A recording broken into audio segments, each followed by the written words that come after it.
I'm on. There we go. Everything should be working. Everything should be working. Everything's on the same track. That is sexy and good. I opened up my emulator. Fuck. I mean, totally real device that I play games on. How we doing? How the fuck are we doing? How is we? How is all? Hello, Philly. Hello, Sake. Hello, JK. Hello, IDK. Hello, Lava. I presume we're all bougie, we're all sound, we're all good. I had no reason to be scouts. I had no reason to be scouts that for a second, man. Oh yeah, nah, the music's loud as fuck. Now, don't get me wrong, I want y'all to hear it, but I don't want to hear it. Hello, novel lovers.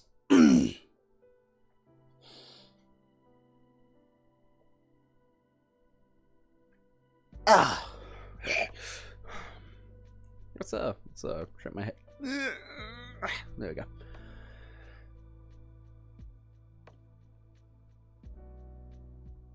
Don't sound as bad this stream. How you feeling? I'm feeling better. I've got some very, very, very strong antibiotics in my system currently. As I have been doing for the past couple of days, but they've been kicking my ass energy-wise. But I woke up today quite energized, you know. So I'm like, fuck it. Let's make it a long one. Let's be pushing limits. I don't know why I decided to stream on a hot day though, but that's more of a dumbass decision on my half, if anything. But how is everyone? How is everyone doing? How's your day been?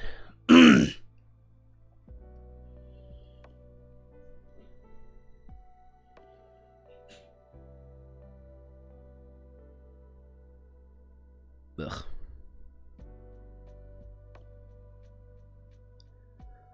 I guess he's Leia.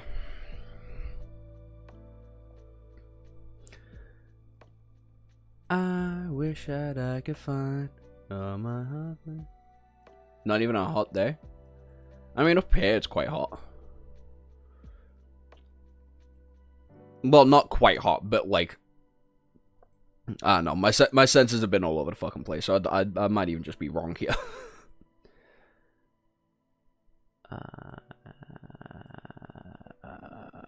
Fuck it, yeah, keep you there. Have you tried to buy a fan or an AC? Got a tiny one right here. It's on 10%, so y'all don't hear just a fucking going through it, but yeah. Doing good. Heat. I like the heat. I think I'm just all over the place today. Argentina or Spain? I'm hoping for Spain. Good day, nearly fit. Good day, nearly finished Lord of the Mercenaries. Can't wait for that to be done. Fuck yeah. Tell me when it starts to get good.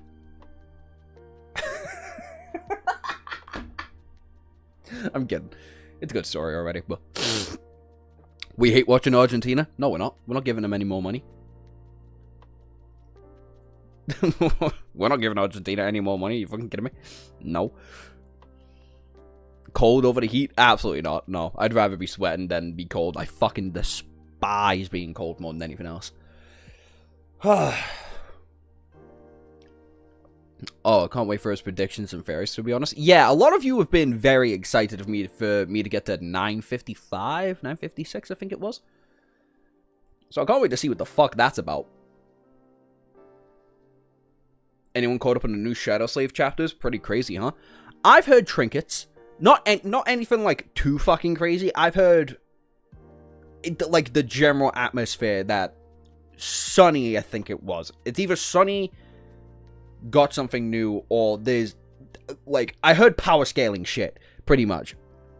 Like, oh, Nephis is definitely stronger than Sunny, and then something happened last chapter, and where it's like, oh no, Sunny is like the guy now. And I'm like, oh, okay. You mean the Lord of Cooking? I just read Klein Cooking. Oh yeah, he enjoys his cook. It's easier to warm up, then they get colder. That's why I prefer the cold. Sunny broken as fuck now? Yeah, that makes sense. I love speculating on a lot of Sunny's abilities. A lot of Sunny's abilities are really, really fun to talk about. I don't know what's next for Shadow Dance, but I definitely know what's next for his shadows. Like, when he collects all 7 of them. Like, I have a gut feeling that I'm damn near confident to say I am 100% correct is true. Asking for spoil? No, I'm not. If you want to spoil, the Discord's in the link in the description. And there's a whole section of that Discord relating to, like, web novel spoilers. And there's a Shadow Slave one in particular. So if you want to go crazy there, go crazy. I random. That's why, that's all the way out there. The cooking of Speak of Lord of the Mysteries are rather a volume of cooking compared to volume 506. What do you think will happen in 7? Doc, I don't even know what the fuck's gonna happen in 6. I mean, I have a pretty good idea what's gonna happen in 6. But, like, other than that, I don't fucking know. I'm just waiting for a sword to try and kill him. I'm waiting for the Sin of Souls to do something. Something. I want to know what the fuck that thing is, like, actually up to, other than trying to corrupt Sunny. Curious about my fairy? What about his shadows? What do you think will happen when he has 7? I don't even think he'll unlock this when he gets 7. I think he might just unlock this when he becomes a saint. Like, I think he'll be able to not only teleport between the shadows, but, like, conjure himself in the shadows. Like all 7, or, like, he has 4 right now. He'll probably have 5 before he becomes a saint. Or, like, when he becomes a saint. Like, his shadows will be able to just manifest himself. So he can deal with his main issue being he can't be anywhere and everywhere at the same time. I mean, him teleporting between the shadows is already, like, step 1 of that entire fucking plan. Shadow BBL. He applies it to Saint.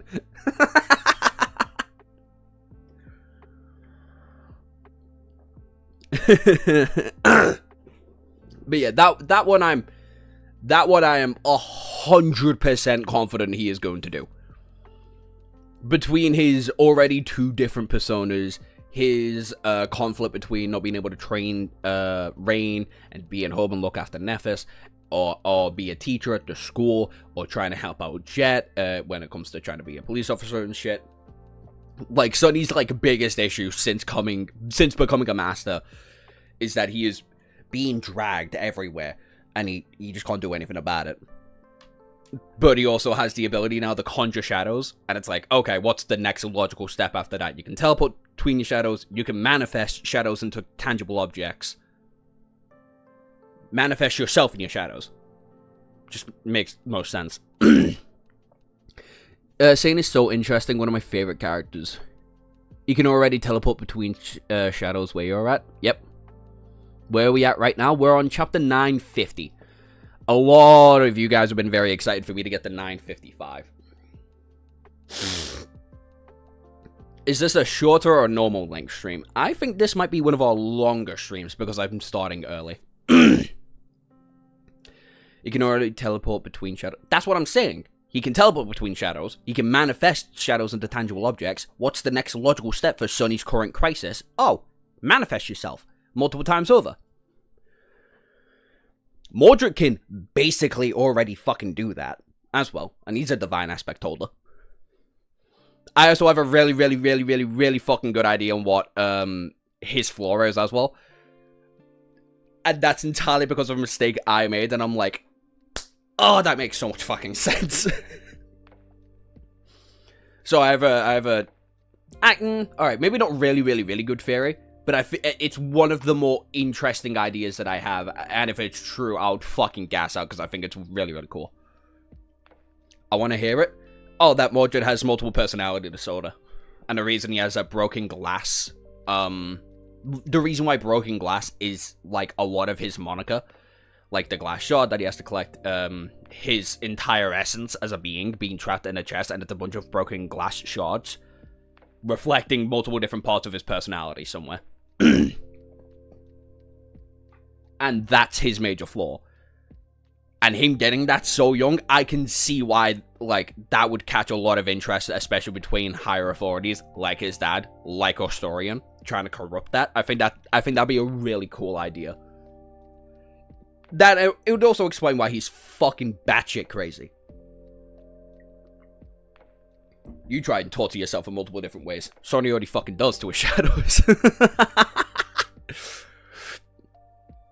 But that's my current theory on Mordred. On his flaw at the very least. And that only came into mind because I did break my mirror. I was getting ready to go to I was getting ready to go out to watch the England versus France game. Crazy game, by the way. Holy fuck. And my big mirror. I have a 6 foot tall mirror for just myself. And the cat tripped, like knocked the bottom of it over, and it fell backwards. And this is a weird thing, right? And so I like to talk to myself in the mirror as well. I like to just riff off like a lot of ideas. Hi, King Silver. Hi, Irish. Hi, Fool, by the way. I forgot to completely say hi to you. And I like to just talk to myself. And I was thinking about Mordred's flaw specifically, because it's like, what could his be? Because Sonny's flaw's not that bad. Nephis' flaw, retrospectively, isn't that bad. What the fuck could Mordred's be? It can't be too astronomically terrible, but it can't be, like, not debilitating in some way. Because what would the fucking point be the flaw be? And then the mirror fucking broke, because of the kitten. Wrong kitten, I'm looking for Sonny. Where's Sonny? He's probably not even on the same floor as me. Anyway. And when I saw, like, when I was picking up the broken glasses, it just all fucking... what's that? Oh, fucking Christ, what is it? I can't remember the anime scene, or what anime it's from, but where it's, like, a flashing dot, and it's, like, 2 lines connecting, and it's, like, a hypothesis kit. That was like, that makes so much sense. That makes so much sense. He has multiple personality disorder. Or a fragmented, version of it. Like, the version of Mordred I think we've already spoken to 2 different Mordreds. I think we've spoken to a calm, logical, but not methodical version of Mordred. And then we've already spoken to the sociopathic version of Mordred. Specifically when Sonny was falling into the abyss. And when Sonny and Cassie were fighting him during the Night Temple. So that's where my idea is right now. Don't forget to do that, by the way. We're almost at 1,000 subscribers. What the fuck? What the fuck? By the way, next video is going to be a Pokemon video.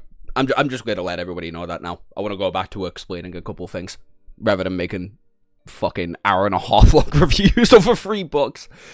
Oh, God, that review killed me. Anyway, let's get into the good shit. And whilst I'm here, where's chat? Where, layout, no. Where's chat? There it is, there's chat. Raise you a little bit. Shrink you again. And then do that, because whilst I was trying to edit the video of Lava King, I had to go until, like, I had to wait until his, like, another message popped up and kept moving it back, simply so people could see the comment. It was annoying as hell. So what you're saying, his floor is broken mirror? Broken self, I guess, would be a cool idea.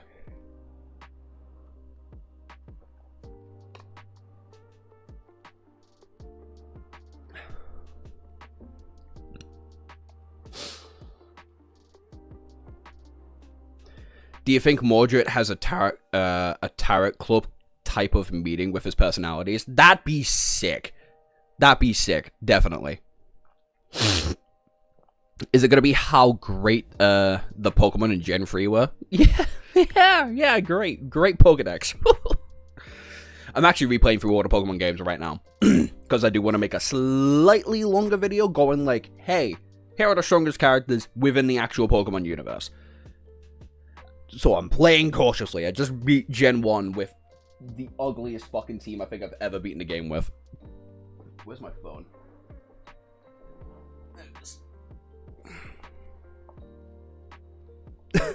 It's such a fucking weird team. I had a lot of fun with it, dog. I kept interchanging Pokemon, which I almost never do. But I had fun with these guys. 1 minute. Let's just switch back to here. Here's the team.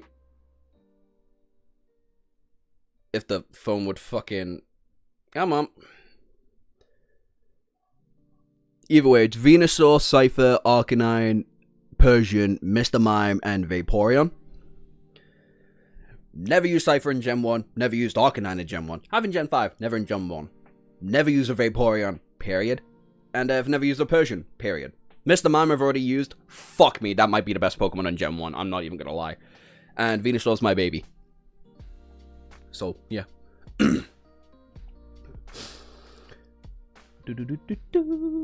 Nope. Wrong thing.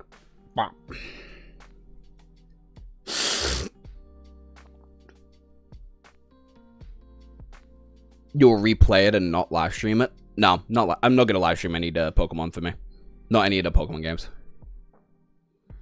What do you think all of his personalities are? Ooh. Calculated, methodical, sociopathic. There's definitely 7 of them. There's definitely 7 of them. He has, like, what, 6 fully saturated soul cores? And if it's anything like Sunny, he probably has already developed multiple of them. Probably egotistical. Probably a nice personality. A nice personality has to be in there if he's going to be staying around with the main cohort for any longer than, like, 5 minutes. And then 2 others I can't really think of. Anyway.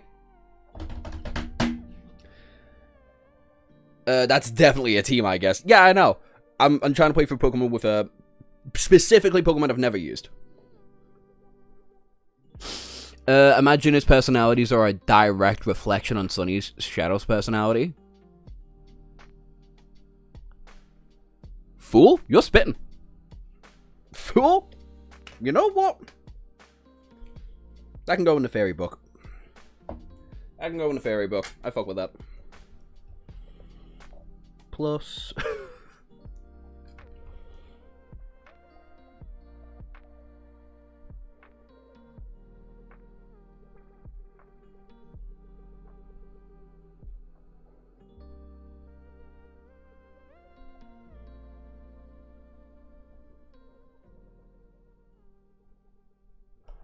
And what's the time for this one? 18 minutes. Specifically 18:07. This is for editing purposes, by the way. Anyway, let's get into chapter 950, Derailed. Hello, Taco. Of course it's 7, it's G3 we're talking about. Yeah, I imagine. Still some distance away from the convoy, the whole width of the highway was blocked off by something that looked like a tall wall of alloy. It was surrounded by the scene of pure mayhem, with torn pieces of metal and massive chunks of concrete laying on the road in a chaotic mess. Sonny scowled, trying to make sense of what he saw. After a second or two, he uttered in a silent curse. Ahead of them, the barrier between the thoroughfare and the railroad was shattered in pieces. The object he had thought to be an ally wall was actually the roof of the train carriage laying on the side. One of the armored behemoths must have been derailed here at some point in the past, turning the whole section of the highway into a nightmare of broken concrete and mangled alloy. Damnation. Oh my god. Sonny had ridden an armoured train once before, so he knew how fearsome these moving vortices were.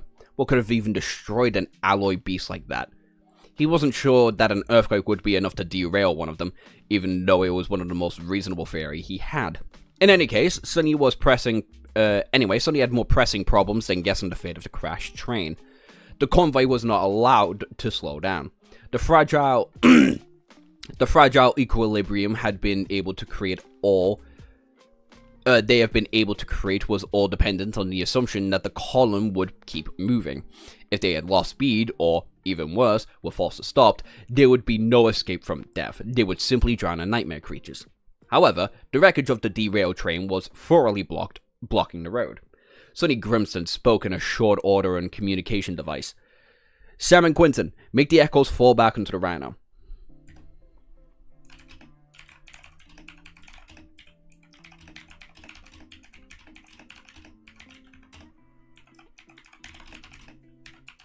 Sonny's gonna move it with his shadows, because I think we've already read this part. Must have been the wind. Oh yeah, just a really bad wind. Why isn't this moving? Motherfucker! I would do that to myself, wouldn't I? I would do that to myself, fuck's sake. Then he closed his eyes for a moment and reached forward into his senses. After becoming a master after becoming a master and before coming to Antarctica, Sonny had received no opportunities to test the limits of shadow manifestation in combat. Now, he knew that his ascended abilities were more powerful than he had thought, so he was going to call on them once again. Before the convoy reached the wreckage, the shadows of the slope of the mountain came to life and flowed forward, forming tentacles, and these tentacles torn through the alloy of the overturned carriage, taking a hold of it, and then pulled the massive structure aside, and a deafening sound of metal scraping against the concrete filled the air. Ophi, no, Helios, what do you want?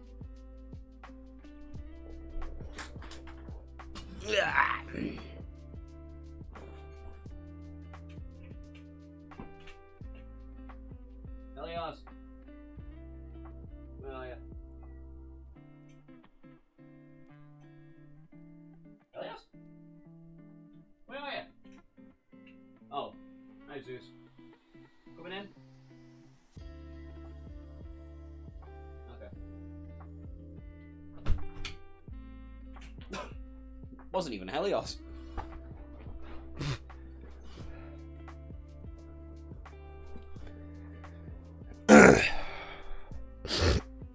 Someone must have farted.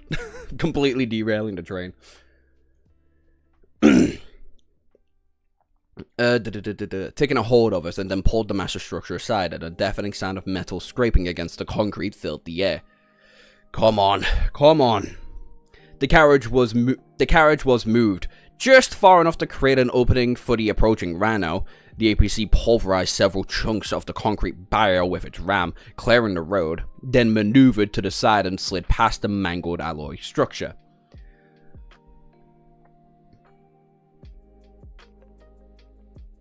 I forgot the APC strong as fuck. I forgot the APC strong as hell. Oh my god.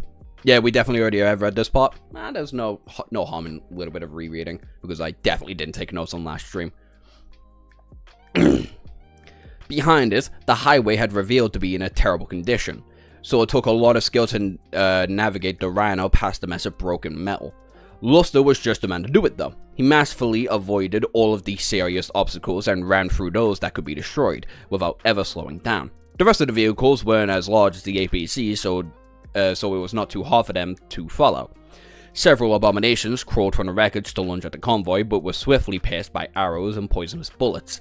Soon the convoy left the field of debris, but instead of being relieved, Sonny only gritted his teeth. Obscured by the remains of the armored train, there were another swarm of nightmare creatures ahead of them. This one was much larger and dangerous than all the previous ones. Worse still, since they were late to discover it, there was not much time to thin the abominations out with a ranged attack.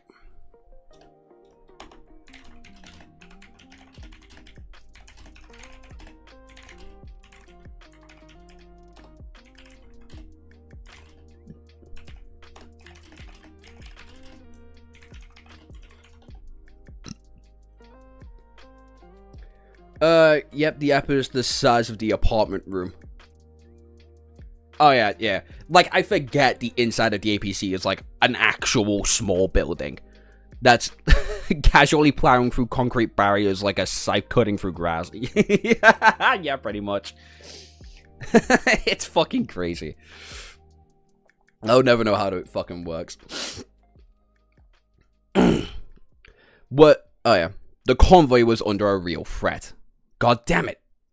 Sonny briefly glanced at the black bow in his hands, knowing that just its power alone was not going to be enough this time. The situation was dire, which meant it was time to call on the cavalry.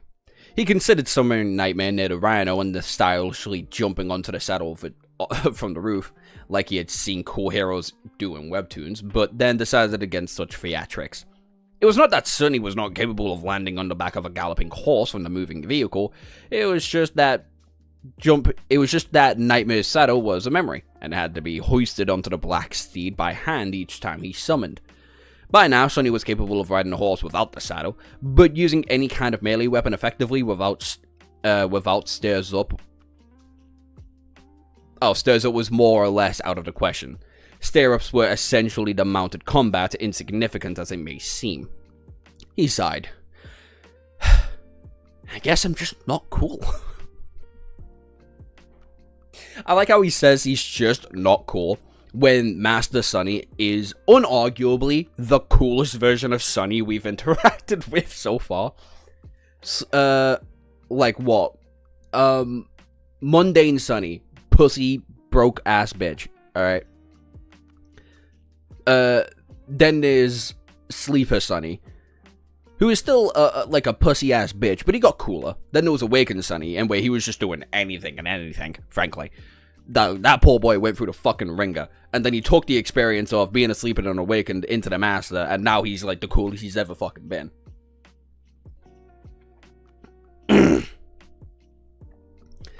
With that, Sonny summoned Nightmare directly onto the roof of the rhino. No, I said that right. Simultaneously calling upon the Sin of Solace and the overpriced saddle. Soon, the fearful black stallion was standing in front of him. Looking forward with ferocious crimson flames burning in his eyes, Nightmare snarled, revealing his 2 rows of metal fangs that resembled those of a wolf. It seemed that he had plenty of sleep, and now hungered to tear some abominations apart. God, I love Nightmare so much.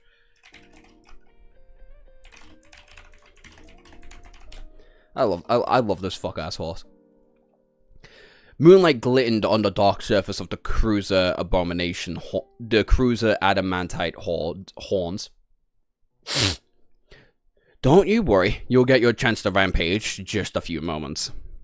Sonny swiftly put the saddle into the cruiser stable back, fastening it into place.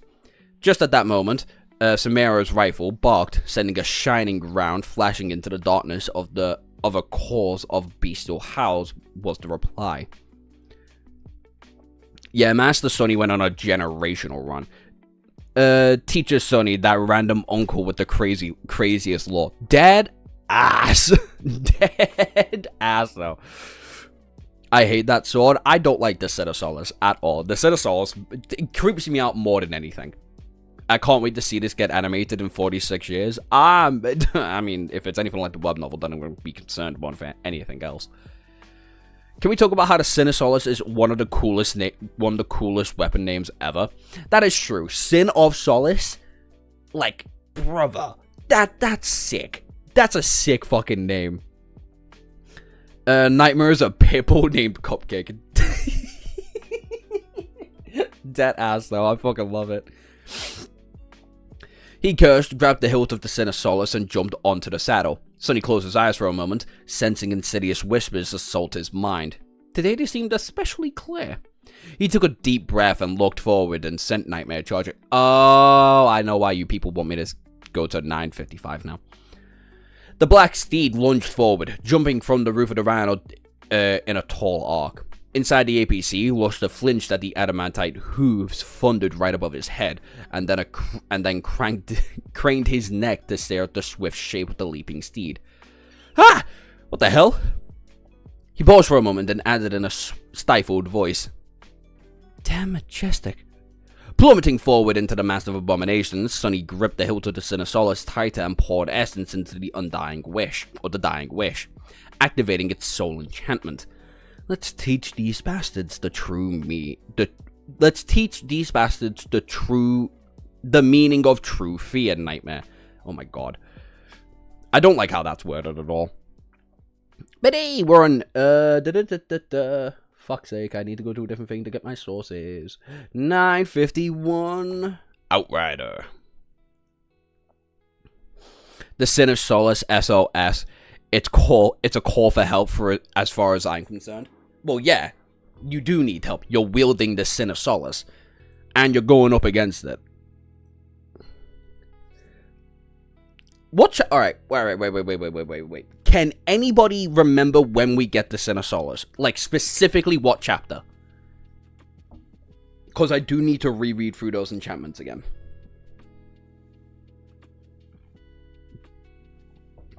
I'd Google it, but I feel like I will get spoiled here.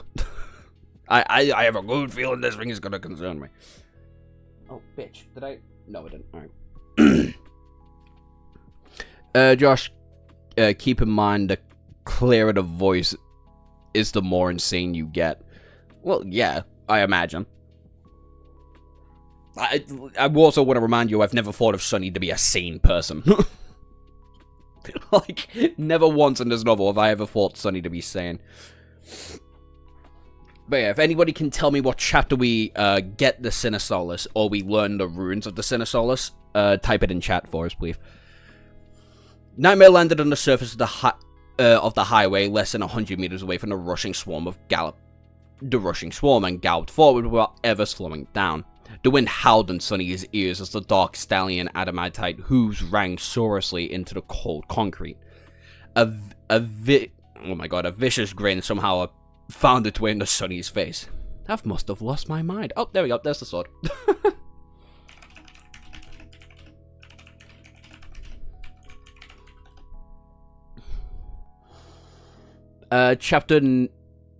Around chapter 850, chapter 869. If it's gonna be around those chapters, then yeah.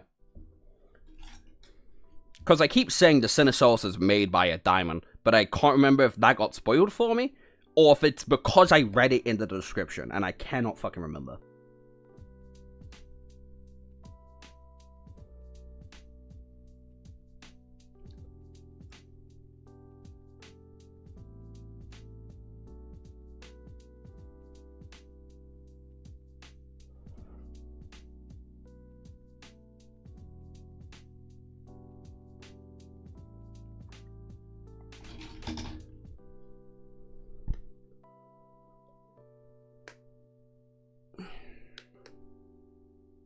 Yeah, alright.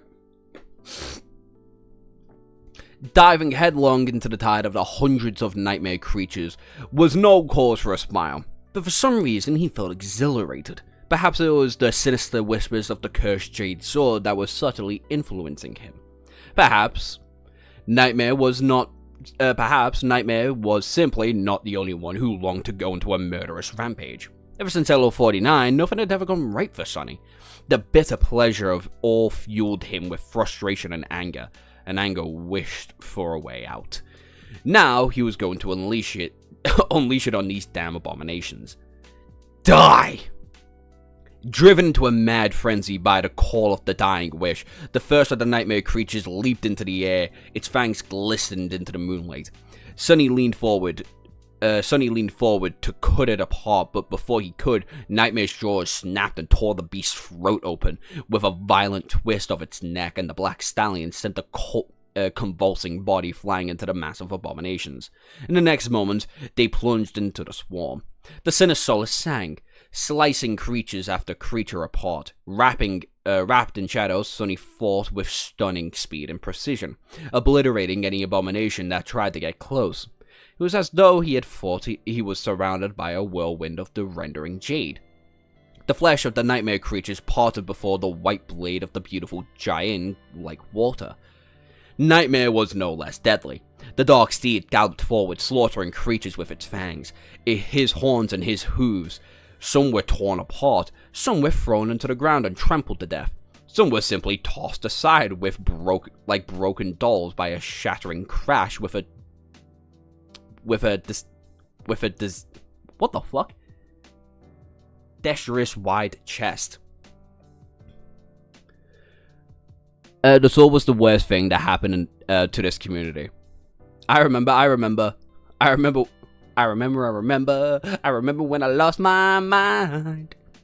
He got the Sin of Souls after killing Sylvain. From killing Sylvain. No, like, not even in the same volume. He killed Sylvain twice and got the Sin of Solace.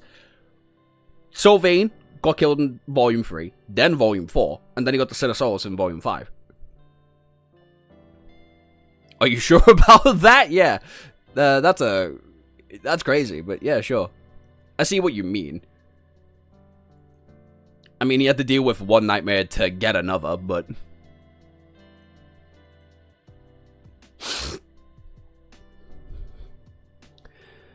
He rushed through the massive abominations like a dark omen of dread, leaving a bloody trail in his wake. To Sunny, it seemed as though Nightmare was especially lethal today. Perhaps it had to do with the Black Steed's long slumber, or maybe it was just a powerful combination of the enchantments, attributes, and the abilities that made the spacious coastal highway a perfect battlefield for his shadow. Nightmare's speed, strength, and resilience were enhanced when surrounded by darkness and shadows, and the polar night provided plenty of both. The tenebrous stallion, the stallion's might grew the more he was feared, and currently both his own Mantle of Fear ability and the Omen of Dread enchantment of the Sin of Solace were poisoning the rabid minds of the 100 nightmare creatures with insidious terror. Maybe most importantly, the Nightmare ability made the Black Steed more powerful, and more nightmare creatures had subjugated. And by now, there were hundreds of conquered dreams served in his thralls. All of this meant that the large swarm of abominations blocking the convoy's path was in a sea of suffering. However, that was not enough. Even while sundering one revolting body after another, Sunny saw that there were simply too many abominations ahead of them to slaughter all of them. For now, Nightmare was able to continue the bloody charge without slowing down, but as soon as enough abominations threw themselves into the carnage, that was bound to change. Once the rampaging stallion was stood, the swarm could potentially overwhelm them by burying both under Mount... Oh my god. I can't read today! Once the rampaging stallion was stopped, the swarm could potentially overwhelm them by burying both under the mountains of bodies. Sunny and Nightmare could escape such a trap by turning into shadows, of course, but even if Sunny could eventually kill every single abomination, it would take too much time. Not only would more nightmare creatures inevitably join the mayhem, but the convoy was less than a dozen seconds from reaching the swarm. He had to remind himself that the goal was not to slaughter the hateful wretches that had dared to stand in his way. His goal was to clear a path of a column for the column of battered human vehicles. These passages all depended on him delivering them to safety. Fuck me, I cannot read today. Curses. By now, most of the swarm must have been affected by the pull of the dying wish. All of them had nothing on their mind but one all-consuming desire, to rip Sunny apart. Using that to his advantage, he commanded Nightmare to veer left, cutting the tide of the abominations and getting closer to the ocean. The Black Stallion pivoted and charged the direction of his murderous charge. But was soon met by the impregnable wall of claws. Whoever invented this word, by the way, I hope you get castrated and never have fucking kids again. A wall of claws. Oh my god, yeah, claws, fangs, and suckers, and hideous appendages of all kinds. Even with Sunny dismantling one abomination after another with the Sin of Solace, the mass of them right ahead seemed too overwhelming to fight through. The Jade Empress, or the Jade Queen. I still need to learn about this Jade Kingdom. We've learned like little trinkets of it, but the Jade shit is weird.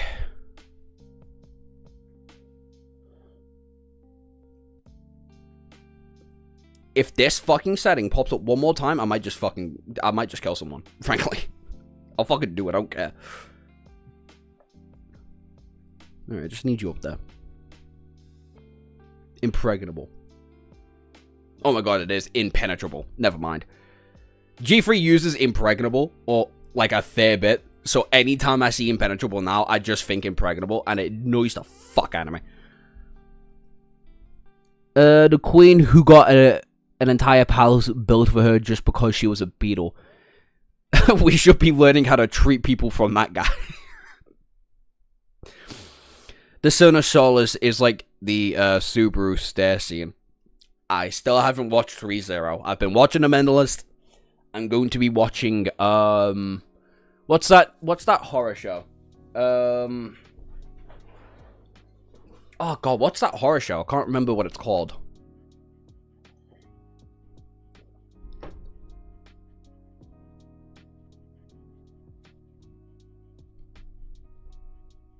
I'm completely forgetting what the show's called. Oh my god.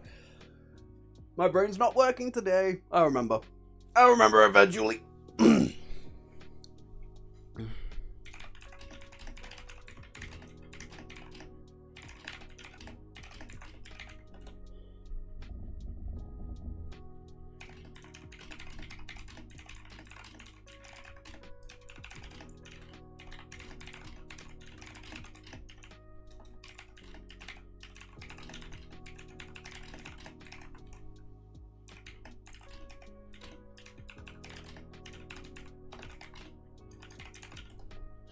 For the first time in my notes, I decided to speak to myself in the third person.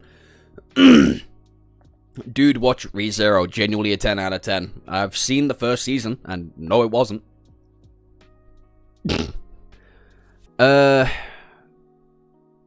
Just for that, yes, okay, you can sacrifice me.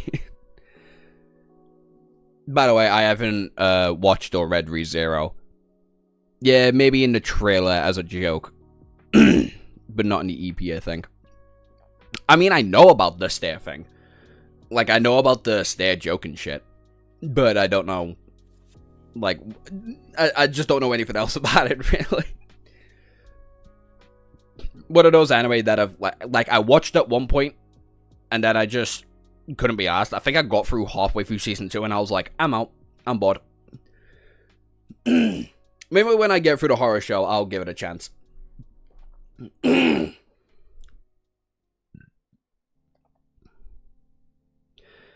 Nightmare, however, seemed to think differently.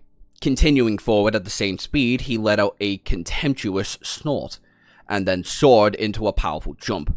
His hooves landed onto the Sea of Abominations, crushing a few skulls, and then used the bloody pulp as support for a second leap. Double jumping. Neat. Before the nightmare creatures could react and tear at the stallion's belly, the two of them landed just outside of the swarm, on the narrow stretch of the empty land between the highway and the vast expanse of the underlying black waves. Suppressing a shiver, Sunny sent Nightmare closer to the ocean and then closer still.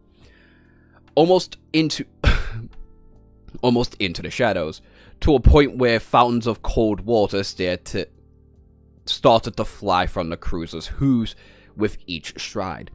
Just as expected, the swarm rushed to pursue the terrible steed and its slaughtering rider. The massive abomination spilled from the highway, both behind and in front of them, aiming to surround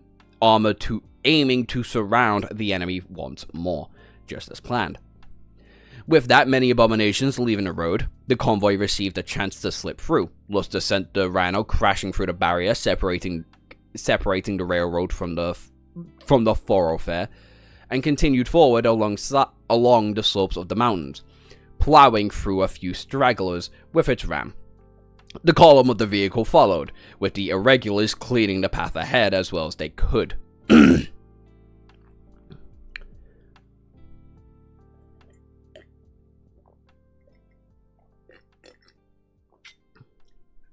It was episode 10, genuinely a LARP fest in this chat. Do you know about Happy Birthday, Daniel meme? I know of it. I don't know what the fuck the context could be for it, though. I have legitimately no idea what the context for that be, though. But I will give ReZero another chance. But something I will never give a chance. I will never give it a chance. I promise you this now. I'm willing to give Mushoku Tensei a chance before I read Slime Isekai. Holy fuck! I got 2 seasons through that. Absolute dog shit. How the fuck can you people defend that show? I'll never understand it. Actually written poorly. Fuck me, is that show bad? What I've been watching Slime Isekai. Just on the side, if I can't be bothered watching The Mentalist or reading any other book right now, like I'm reading through Golden Sun and the 3rd book of Game of Thrones, I can't remember its name right now. I was like watching Slime Isekai. I've dropped it. It's bad. It's fucking terrible. It only gets worse. Holy fuck, I cannot fucking believe it. Holy shit.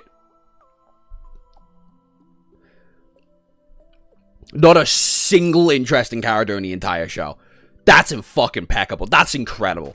So many cool ideas for characters and not one of them's well executed. That's insane. Fucking bravo, whatever the fuck your name is. Best-selling light novel of all time. And you couldn't make one character interesting? That's insane. Holy fuck. Anyway, that's that tangent over. I'm sorry. Also, need to point out.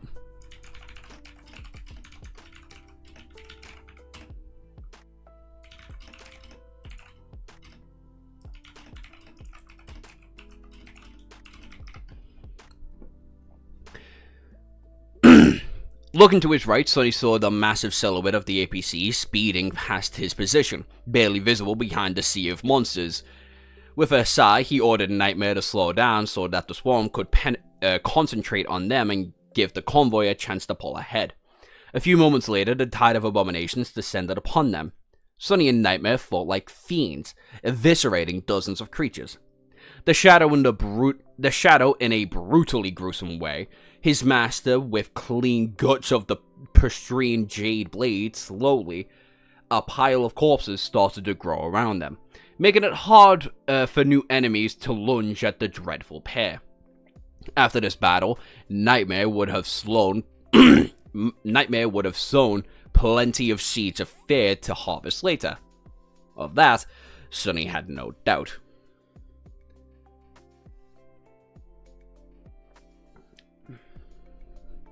Mushoku is the most mediocre thing, AOT plus weird. Yeah, I believe it.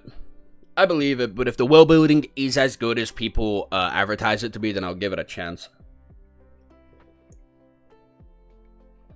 It's your run-of-the-mill isekai? Well, yeah, isn't it, like, the grandfather of it, pretty much? Of modern isekai, at the very least. Mushoku Tensei is peak if you disregard anything even tangentially related to sexuality. The world and magic and even most characters are quite cool. Exactly, every plot is weird, but most are well executed. Mushoku Tensei is good, I just don't like the MC. That seems like the general consensus. If you ignore this butt-ugly, fuck-ass main character that we have for our show, it's actually pretty good. And that's my main intrigue. That's why I want to, like, actually dip in and give it a shot, right? It's the same thing with, like, 7 Deadly Sins. It's like, okay, your world's quite cool, your magic system's quite cool. Meliodas sucks. But if it's only him, then, like, yeah, sure, whatever, I'll give it a shot. And, it's okay. First couple of arcs are quite cool. The art's actually really, really cool, too. But it didn't save it enough for me to try and read 4 Horsemen of the Apocalypse. Mushoku Tensei is genuinely peak, and my only gripe is the MC being a fucking pedophile. Mushoku Tensei was essentially the first real isekai and pioneered the genre. Well, yeah, then no shit, it seems fucking generic. It laid the fucking blueprint. It laid the blueprint, built the house, and now everybody's trying to copy it.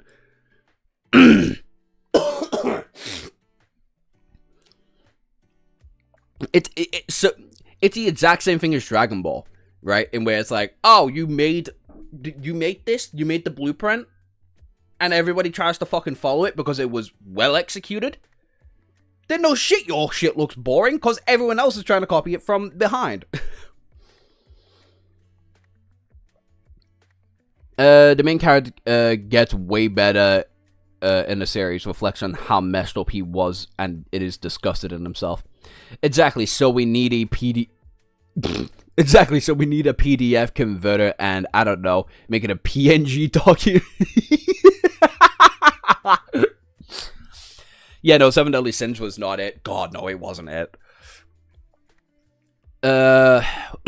What makes Mushoku Tensei, where it is, doesn't follow niche topics and follows a deeper, darker aspect? Well, typical isekais are one-dimensional. I mean, like, I believe it. If your main character is a pedophile and people are still defending it with multiple different reasons, then I do assume that you've probably got, like, deeper aspects and conversations of your story that need to be talked about. Probably rightfully so, frankly. But most isekais are incredibly one-dimensional. Like, really fucking boring, so... I think Rudius is probably the best part of the show for me, besides the world building. Even if he's weird or makes terrible decisions, his development is enjoyable to watch. Wait a minute, Mushoku Tensei is everything but generic. I'll wait for that one. I'll wait for my own personal input to decide on that.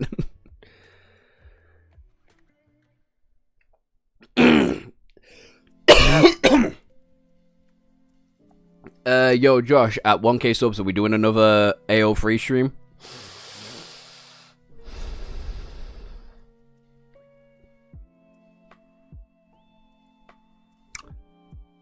I should ban you. I should fucking ban you. I completely forgot I made that promise. I completely forgotten I had made that promise.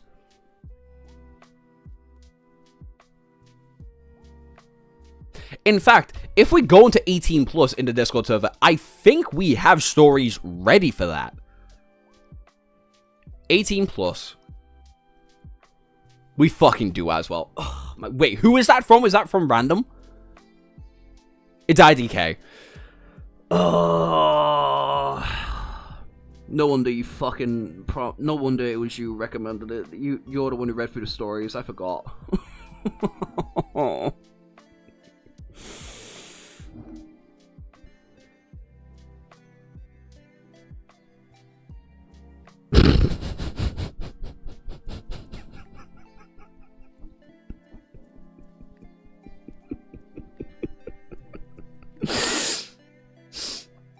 You know what? I might just fucking ban you for that.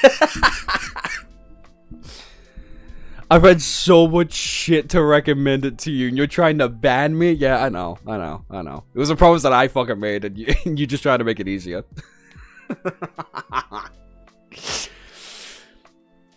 Oh, I hate my life. Let's just carry on reading.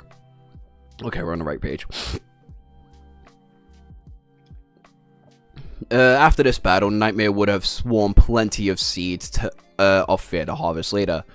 Of that, Sunny had no doubt. But even then, the luck was bound to run out. At some point, the massive abominations pressing down on them had become too great to resist. The pile of corpses careered dangerously, threatening to entomb both Nightmare and Sunny. The new creatures were raining down on them like a flood. Behind them, the deep, dark ocean murmured, cutting off the retreat. Just a moment before the tidal wave of nightmare creatures crashed on them, both the horse and the rider disappeared, turning into elusive shadows. As they're gliding past the frenzied sea of abominations, embraced by darkness, the choir of madness howls tore the night apart. Fucking whoop whoop. Chapter 952. I don't know. Why did I do that? I don't think I'm okay.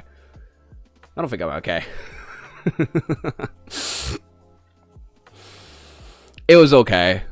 I have been desensitized to perviness by other anime. Don't get me wrong, I'm not like entirely I'm not desensitized to it, right? It's not that bad.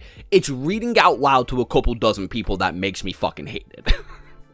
It's the I will say this out loud, and where I am downstairs, I am on the base of my house, and where the room right behind me, it's a very thick wall, don't get me wrong, but the door's right there, and it's open usually, so the cats can get in and out to the litter tray, and where my mother could possibly fucking hear me, and I don't want her to hear that. That's where it comes in to hurt me. There is no AO3 stream in Bossing Say. There is no AO3 stream in Bossing Say. Don't you fucking worry. 5 subs away. Are we on 995?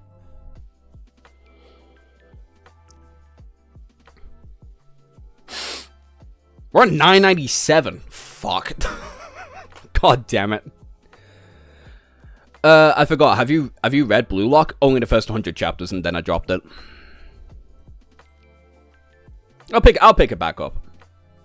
Unless the author goes through with his promise and says, I'll carry on writing until we win the next World Cup, and then I'm never picking it up again. I know he's joking. It's probably gonna end within like 450 chapters if I had to take a guess. But yeah. Ayo Brodsky. Hello. Chat's just giving me nightmares.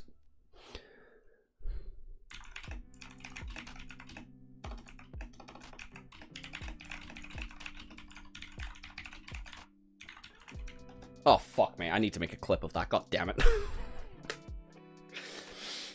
just so I can fucking remember later on. 56, so it'll be 50.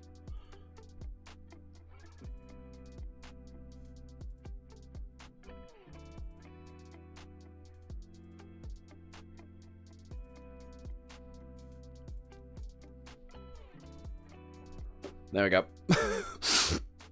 Chapter 952. Hidden Giant. Oh, is this gonna be the, We've already had the name for this. Goliath. Is this gonna be us finally having Goliath? I didn't put any in 18 plus server yet. No. Because it's like IDK and then random, right? So my brain just goes,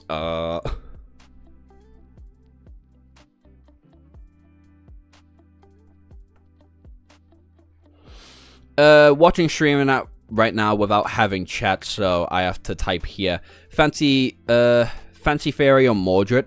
Just don't forget the connection between him and the Mirror Beast Sunny slaughtered back when before meeting the guy. Also regarding Pokemon, have you seen the weird how to prepare Mr. Mime for consumption video post? Kind of old, but I think I saw it today before you mentioned it, so I just gotta ask. No, I can't say I've heard of the video how to prepare Mr. Mime for consumption. That's that's a new one. Fuck it, I think we might watch it in the stream at some point. Because what the fuck? How are you chill about Goliath?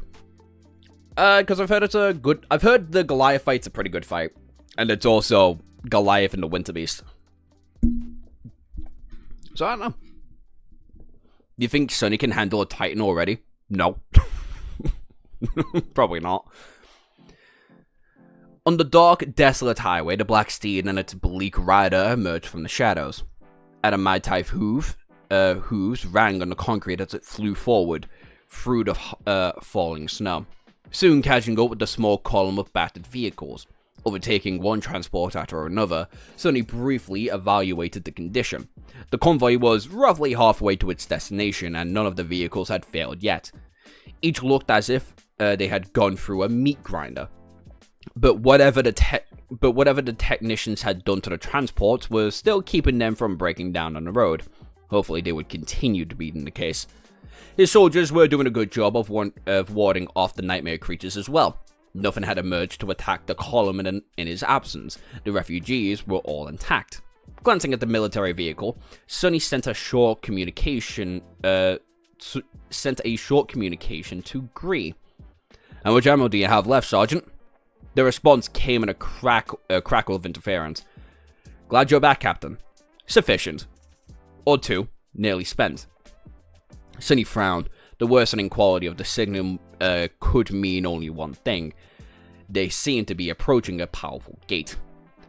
He concentrated for a moment to sense the call, and then felt that it was gradually growing louder. God damn it. With a grimp, Sonny sent Nightmare forward and soon reached the head of the convoy, galloping alongside the Rhino. He caught a glimpse of Luster, who was concentrating on driving the APC, and then looked into the darkness ahead.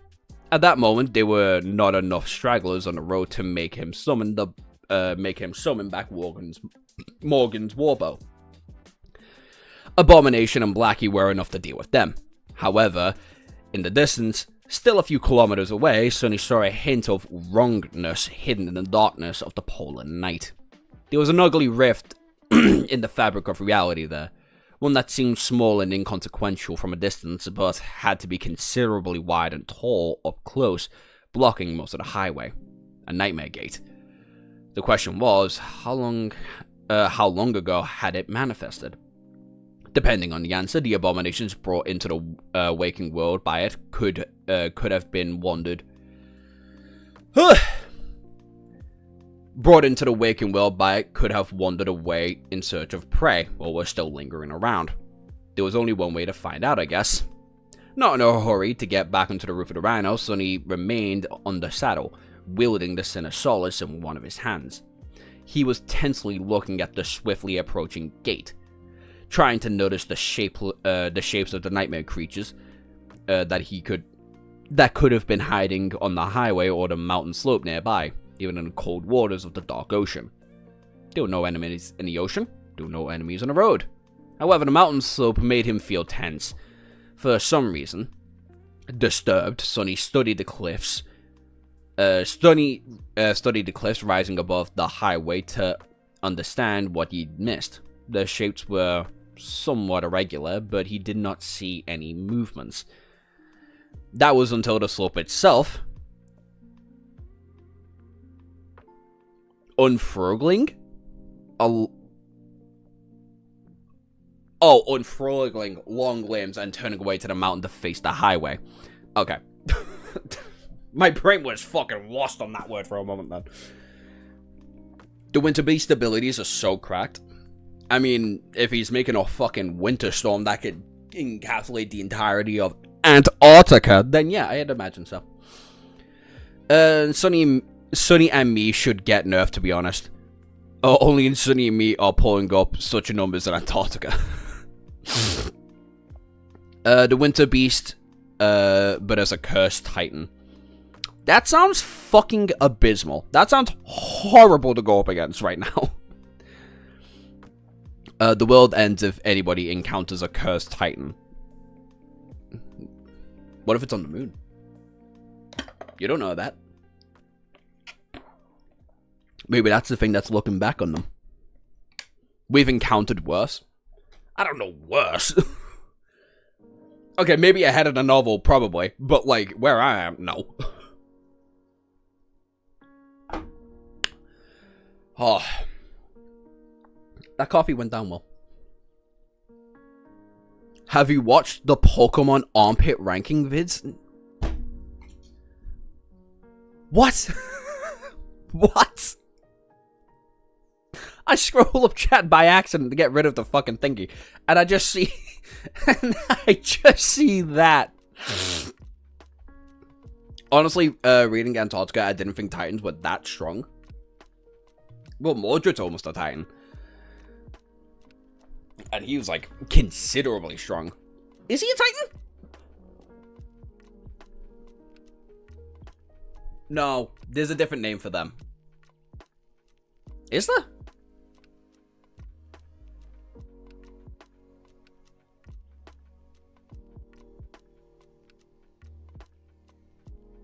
I don't know. What the fuck did I just hear? The Fool's Gambit's comment. That's what you just heard. Anyway.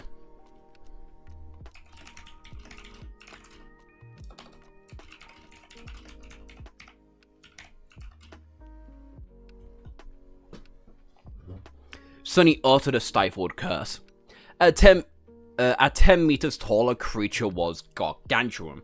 Its rough and uneven hide was almost of the same texture as the stone slope of the mountain, and its 8 segmented legs resembled wide pillars. It looked like a giant spider with an enormous bulbous beehive attached to its carapace. And there were hundreds of small crimson eyes buried in the dark holes of the massive hump. Sonny's mouth turned dry. A tyrant. He did not know what rank the creature was, but it had to be a tyrant, one that carried an army of minions within its body, no less. The tyrant abomination was a dire threat itself. Just from the sheer size alone, there was no telling how strong and numerous the lesser monsters were. Worst of all, the convoy had no choice but to rush towards it. Overtaking the rhino, Sonny gritted his teeth. His mind was in a disarray, and the damned whispers of the cursed soul was not making it any easier for him to think. How the hell do I deal with that thing? There was still almost a minute left before they would reach the gate and its guardian. So that was how long he had to come up with a solution. That's insane. There goes your fear of holes. Trying to not actively wince at the idea of a giant stone, like, humanoid spider creature with a bunch of tiny fucking holes filled up with creatures. Fucking awful. That is awful imagery. Anyone gonna play Bleach Ball Legends? The fuck is that? Fuck this thing and all of its spawn, yeah. I know what kind of man you are. Mordred is a fraud, not a titan. Yeah, sure, but okay. I have still yet to see a singular fraudulent thing Mordred has done so far. So, better than the Mountain King. Can't wait for the BBL to release. Oh my god. Sonny swiftly considered his best options. He could send Nightmare charging forward and attack the tyrant with his most powerful weapon, the Sinisolus, to either cripple, kill, or lead the creature away from the road. Depending on the rank of the giant spider, that could either be very good or utterly terrible decision. Alternatively, he could summon his bow and finally use the wasteful but devastating Death Dealer enchantment, potentially delivering a severe wound or outright killing the tyrant on the spot. The minions could be dealt with if he had followed up with a Strike of Thunder too. But if that didn't work, he'd be risking the entire convoy. I'm not gonna lie, this seems like the best idea. I'm not gonna lie to you, Sonny. I'm not gonna lie to you, River. This might be your best idea. Because frankly, I have no idea how else you're gonna be fucking dealing with this, dude. It's actually an incredibly daunting idea that you have to try and come up with this. The new Bleach game is Dragon Ball Legends. Oh, for fuck's sake. So it's terrible. The new Bleach game is terrible, is what you're telling me. That's great. That's good to know. Also, friendly reminder to everybody to go do that. So YouTube can tell you to, or recommend me to other people. Plus you, more frequently, whether it be my shorts and whatnot. Friendly reminder, friendly reminder, friendly reminder. Ooh, that one hurt. Yeah, I don't know why people call Mordred a fraud. He probably just got unlucky and became the butt of the joke. Yeah. Like, don't get me wrong, I don't think Mordred is, like, top dog. You know, if you catch the drift. But I don't think he's a fraud by any sense of the fucking means so far. I mean, he's the only person we've seen other than, Tyrus to successfully kill a saint by himself. I mean, don't get me wrong, he had minions, but his minions were objectively significantly weaker than him. So, there's that too. Anyway. Oh, right,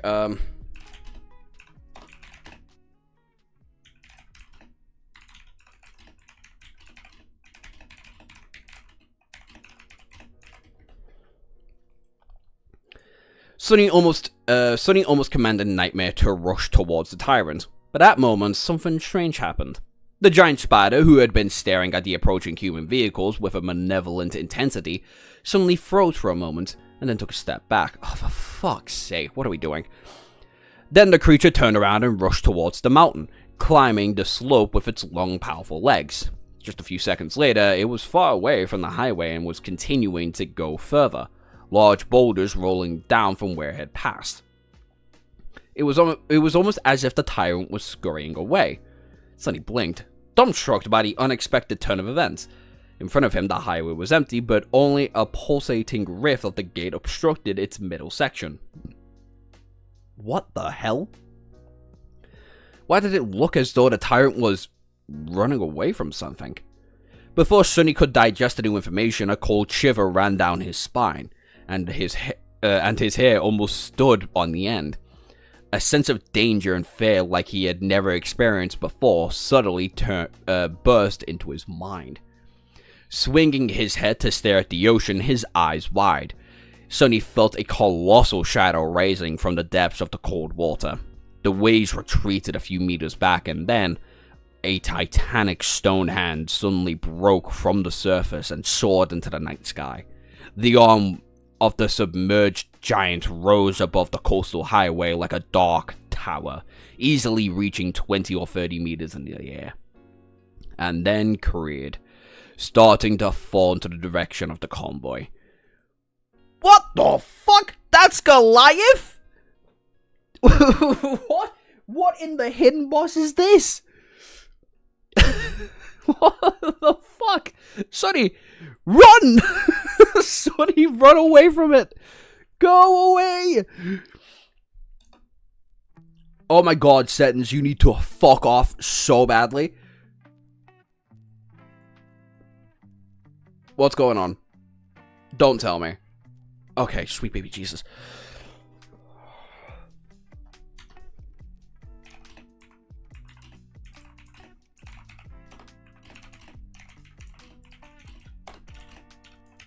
Also, G3 has 100%. G3 is 120% played Monster Hunter, because that's what this encounter feels like. It feels like, oh yeah, I'm hunting for this specific monster. Oh wait, here comes Big Daddy coming in to fist fuck his way throughout the entire segment that you're just trying to play through casually. Like, what the fuck is this? What the fuck? It brings a tear to my eye. The not focusing on combat doesn't matter anymore. Yeah, no, Shuddy, get the fuck out of here. We know something you don't.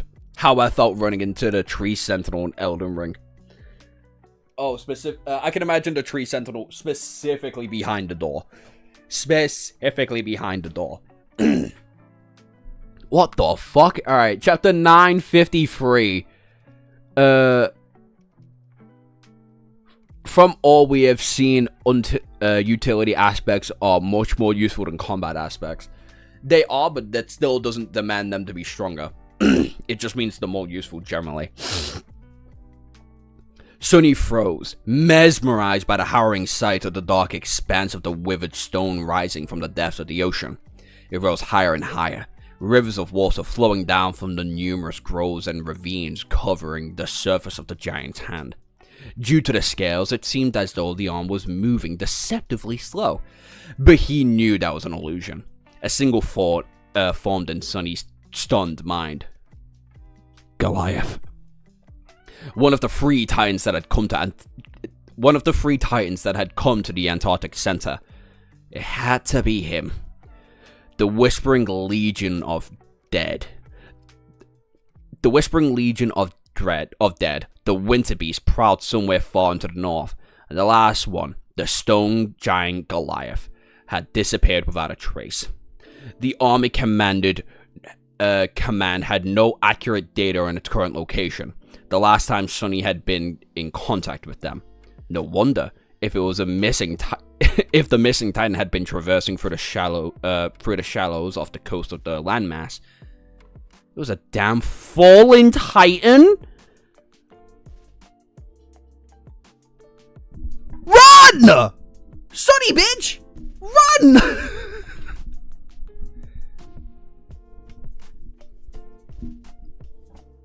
Who the fuck reads 3,000 chapters of slop? It's an action slop novel, and you all have been glazing everything now.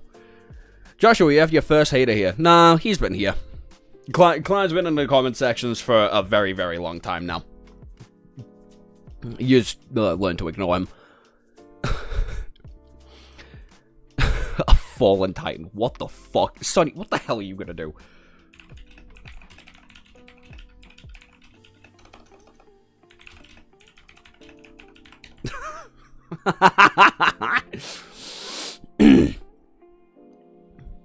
A moment later, Sonny suddenly came to his senses, shrugging off the dread and awe of witnessing the enormous creature, or rather, one of its limbs.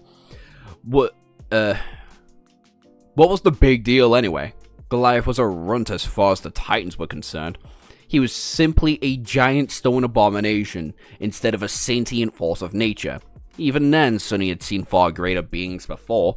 I mean, he did literally ride on a giant that, like, used Thor's hammer. So I guess. However, the damn Titan, no matter how he compared it to others of its kind, could destroy the convoy in one brush of its finger. Barely suppressing his panic, Sonny stared at the falling hand of the giant, then twisted around and waved at Luster, shouting as loud as he could. Go, go, go! Speed the fuck up! If there was one blessing in this dreadful situation, it was that Goliath's aim seemed to be off a bit. If the convoy accelerated, then there had to be a slim chance of shooting underneath the gargantuan arm before it slammed into the highway. Suddenly, should they end up being just a little too slow, at least a couple of the vehicles would be instantly flattened by the titanic blow. But stopping meant death, so there was no other choice. The Rhino dashed forward, gaining a bit more speed. Sonny and Nightmare galloped ahead of it, diving into the shadows of the swiftly fallen hand of the and emerging from it on the other side. The APC was just ahead of them. Sonny's heart was beating wildly as he counted off seconds. The first of the civilian transports appeared behind him, and then another, and another. Not yet. Not yet. Finally, the rear vehicle shot past the gate. A few moments later, Goliath's arm hit the concrete surface of the highway, pulverizing a large swarm of it and sending the localized earthquake spreading from the point of impact. Nightmare stumbled, but righted himself in a split second later. Some distance behind, the wheels of the rearmost military vehicle momentarily flew into the air and then hit the cracked surface of the road with a screeching sound. Somehow, the driver managed to maintain control of the vehicle and desperately speeded forward, hoping to get away from the colossal threat. Made it. I can't believe they all got away.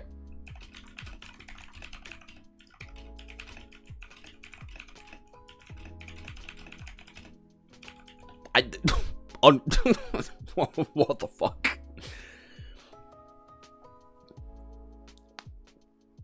Sorry, I'm trying so hard to be known. I was trying so hard to be who knows guy from TikTok.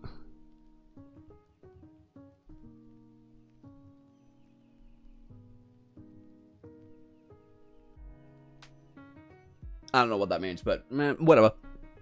Again, you do you just add comments. Like, it doesn't ruin my day or anything. Sonny graduated from the Prometheus School of Running Away. He graduated from the Joseph Joestar School of Getting the Fuck Out of Here. That's what he did.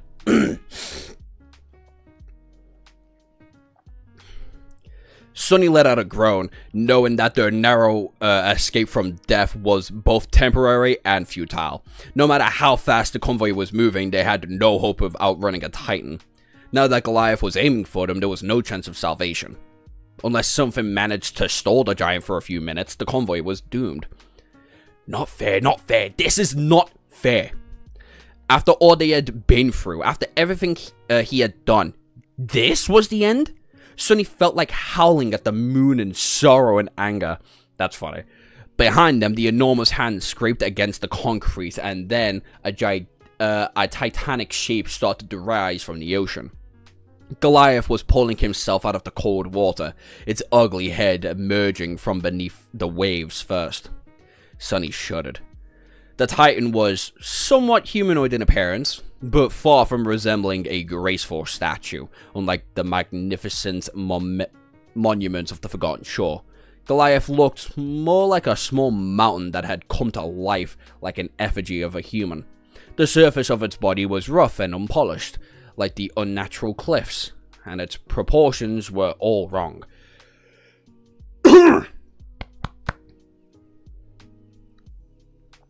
Here runner, here track star.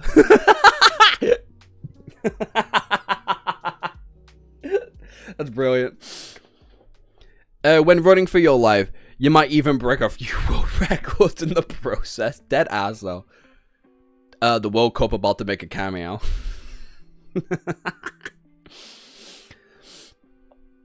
His legs were powerful and stocky, and its torso was massive and asymmetrical, with mounds of the stone rising from its back like humps. The giant had 3 arms, each hand possessing a different number of thick, short fingers. His head was like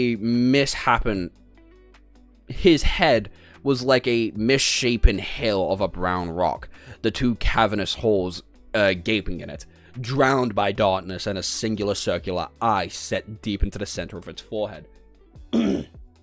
So it's a Cyclops. That's cool. A gigantic, fucked up looking Cyclops that looks like Quasimodo.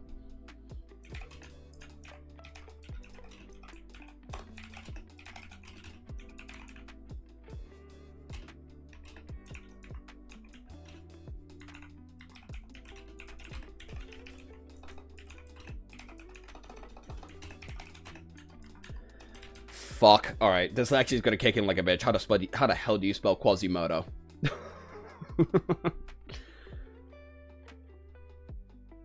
That's Quasimodo.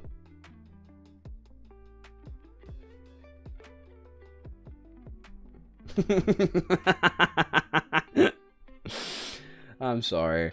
It's the only thing that comes to mind. I wasn't even that far off in my first spelling. That's crazy.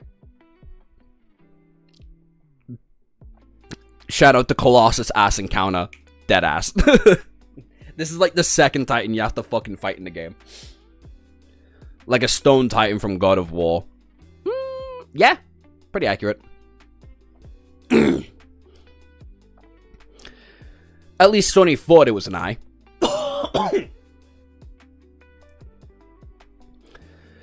The thing was milky white and round, but seemed to be cut like stone.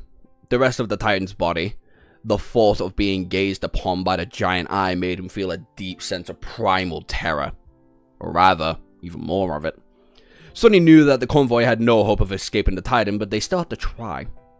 The column sped up as much as they could, the battered vehicles burning through whatever they had left to distance themselves from the terrible monstrosity. The turrets unleashed a barrage of bullets, which hit the withered stone of the Titan's body with twisted steams. However, their impact was more like a mosquito bites to the giant. Less than even. Mosquitoes could break through the skin of their prey, at least. Goliath climbed onto the highway, his massive shape barely fitting between the mountains and the ocean. Countless waterfalls continued to steam off his body, falling down and forming a pool of the obliterated section of the road. The Titan's singular eye moved, locking onto the escaping convoy, and then the creature took a step forward. The whole world seemed to tremble from the terrible weight of the Goliath's massive foot. Just with his single step, the damn giant covered a lion's share of a distance between him and the desperately speeding convoy. Whatever hope of escape Sonny had left was instantly shattered. Curse you. He stared at the towering shape of the Goliath for a few seconds, his pale face full of dark resentment. Then Sonny turned Then Sonny turned Nightmare around and dashed past the convoy, charging directly at the fearsome Titan. Brother, what are you doing? No, full caps, bitch.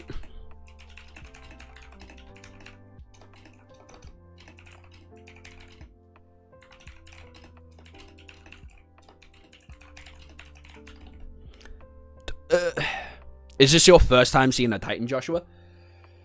Is this our first time seeing a Titan? I think it is. I think this is our technical first time seeing something verbatim told to us to be a Titan.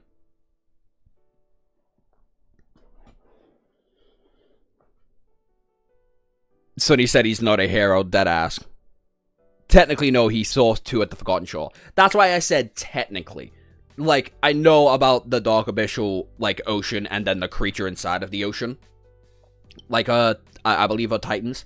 Or at least the skull that the creature was wearing was one of a Titan.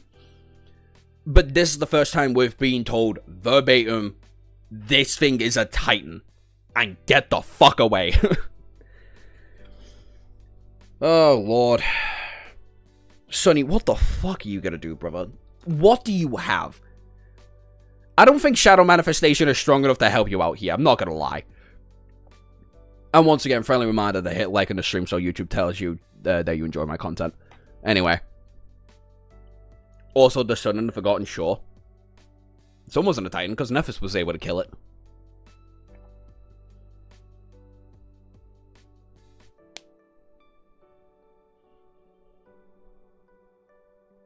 This is the first one said. Yeah, this is the first one where we know verbatim it's a Titan. Chapter 954. Only Darkness. Fucking Christ. I don't like that. The tea itself was said to be a Titan by the guy of the House Knight on the boat of the way to Antarctica. Yeah, but that was, again, them speculating. Which, the speculation might as well be true. Because it's the only kind of information we've gotten from it.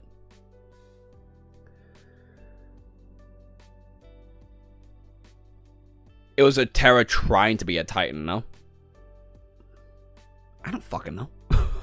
The Sun was a Terra. I know the Sun was trying to ascend. That's all I remember. Which is why Nephis was able to kill it, because she killed it, like, mid-transition. The Sun was trying to upgrade and was vulnerable due to that. Yeah. Thought so. Like, Sonny dissected that pretty fucking easily. Anyway, let's get into 954. Fuck my life. Because of how close they were to the active gate, the internal communication barely worked across the convoy. However, Sonny had been prepared for something like that. Translating his thoughts to the extraordinary rock, he sent a short message to Luster. Before I start reading, I'm gonna fucking have a drink. My throat is killing me.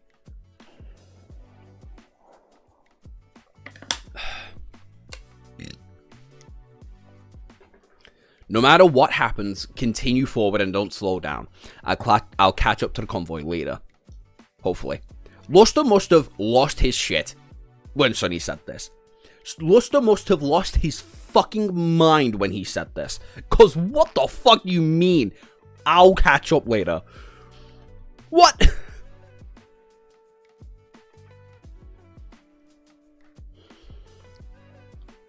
He shot past the column of vehicles heading in an entirely wrong direction. What kind of a madman would be riding towards a fallen Titan? Sonny only had enough time to notice frightened expressions on the faces of the irregulars who stared at his flashing silhouette in shock. And then the convoy was somewhere behind him, grading further and further away. The towering shape of Goliath, on the other hand, was drawing closer. Looking at the approaching Titan, Sonny shivered. Can I kill a Titan? Let's hope so. Let's hope so, Sonny. Cause what else are you going to do? He was honestly not sure. One thing he did know, though, was that he wouldn't be able to kill this particular Titan. If Sonny had any time to study Goliath, learn his weaknesses and prepare, then things might have been a bit different, but Army Command knew very little of the stone monstrosity, and so he knew even less. If the two of them fought to the death, there would be no questioning who would end up dying. Luckily, Sonny did not have Luckily, Sonny did not have to make a heroic last stand. He was no hero. He had no plans of being killed by any. He had no plans being killed anytime soon, and so his goal was to not destroy the colossal creature. He just wanted to slow it. He just wanted to slow the big bastard down. If the convoy was given time to get away, then there was a good chance that Goliath would not follow them. A bit further north, a long stretch of the highway was built under hanging cliffs, so the giant's enormous size would become a hindrance. Unless Goliath was ready to smash through many kilometers of solid rock or dive back into the ocean, he was going to have trouble keeping up with the swift vehicles. Even if he was ready to wreck the whole mountain range, that would also slow him down. A few minutes later, Sonny had to buy time for the convoy oh my god. A few minutes. Sonny just had to buy time for the convoy minutes. How the hell am I going to stop a Titan for a few minutes, though? Nightmare stopped in the middle of the road, dwarfed by the nearing silhouette of the Goliath. Sonny stared at the stone giant, shivered as he felt the inhuman gaze fall on him. In return, the weight of it was almost palpable, pressuring him down like an echo of the crushing. I don't think we've read in... Other than the mist creature, I don't think we've ever seen Sonny this completely and utterly outclassed. Like, ever. And that's very interesting to me. There was a stretch of the quaking highway left before them, but with the creature's colossal height, it was going to be covered in just a few steps. Sonny took a deep breath and then focused his wildly beating heart to calm down.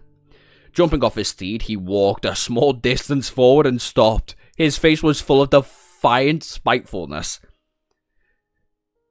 You shouldn't have done this during the night, blockhead. Sonny, what are you doing? You're not this. Get the fuck away.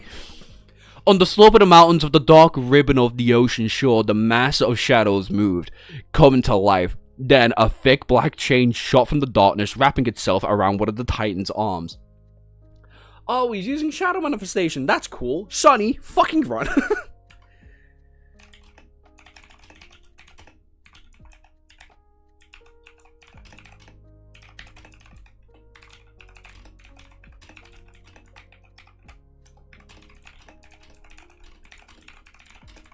I like how Sonny doesn't even, like, have to consider the idea that, like, what if he's just objectively not strong enough to try and slow this thing down with shadow manifestation? Like, it's not even an idea that's popped into his head yet. It's like, fuck it, I've just gotta slow you down. There's not a chance in heaven, hell, earth, the dream, or the waking realm that I'm killing you right now.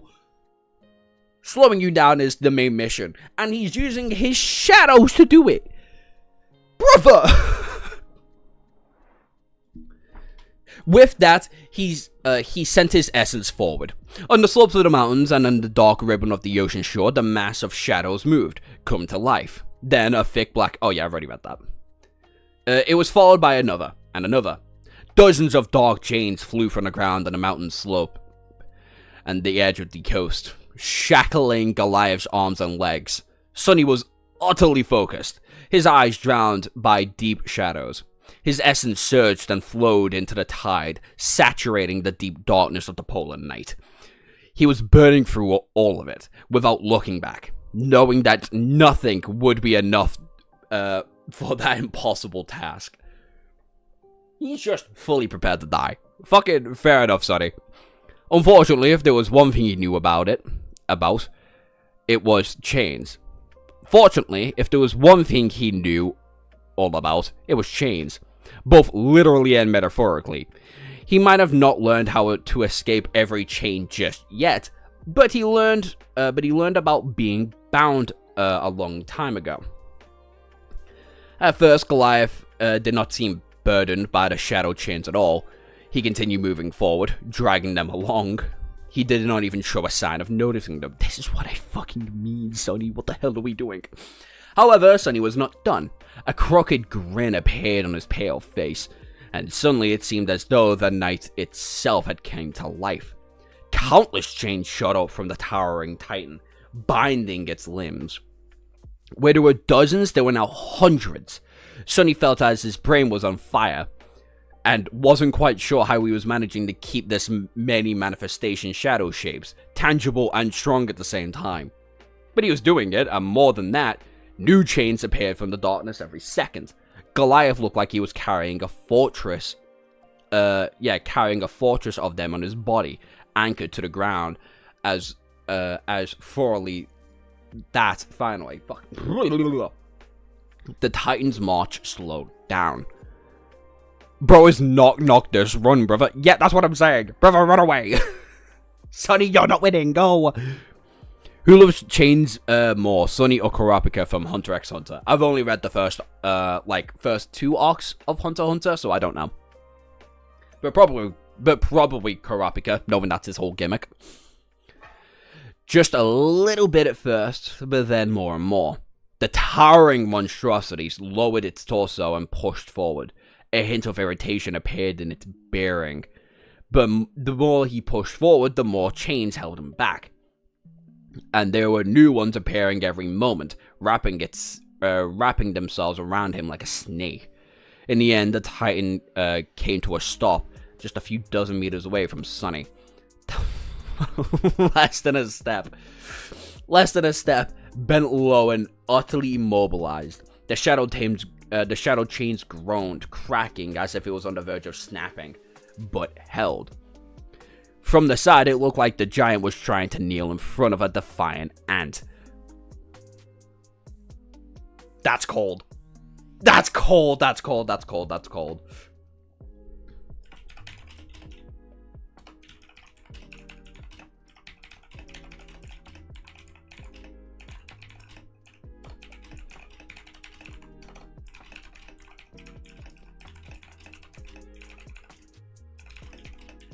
That's horrifying. That's horrifying like crazy. I'll say that now. Hi, Nightshade. But that's horrifying. That's crazy. Sonny let out a shaky breath and then swayed slightly. Feeling drops of blood falling from his nose, his essence was disappearing at a terrible rate. At this point, he wouldn't be able to sustain the hundreds of chains for long. No matter how much time it was going to buy, it was already enough. Probably. His mind went lazy. I think I overdid it this time. And then had the whisper of the Sinosaurus gotten so loud. Oh, that's the sin?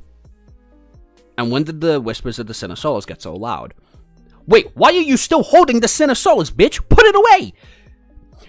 Right now, Sonny felt like he could make out what it was saying. No, he definitely could. The cursed sword whispered into his ear, the voice indistinguishable from his own. It only said one thing.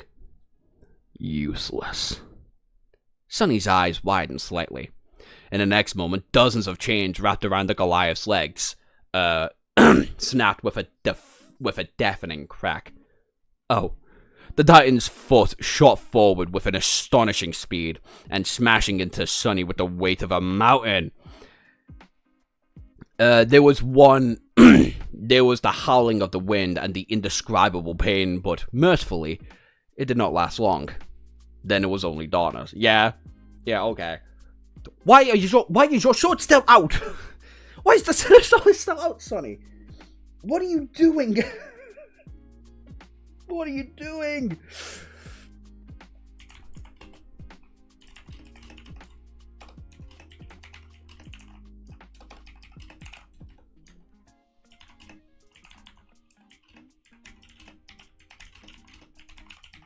And ladies and gentlemen, just like that, Sonny's dead.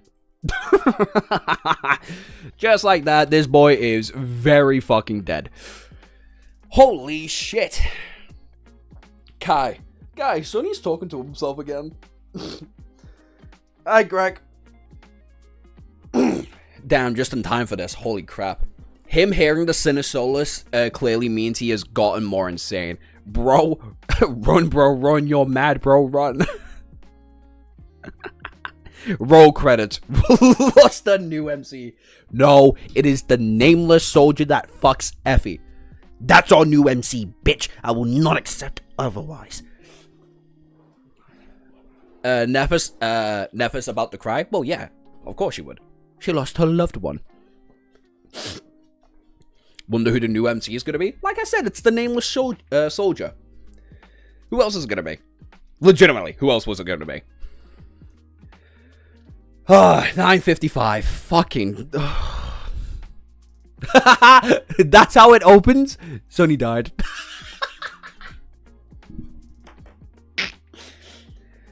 Oh. Fucking Christ, that's funny. Oh my god. What is it, 140? I can't write properly.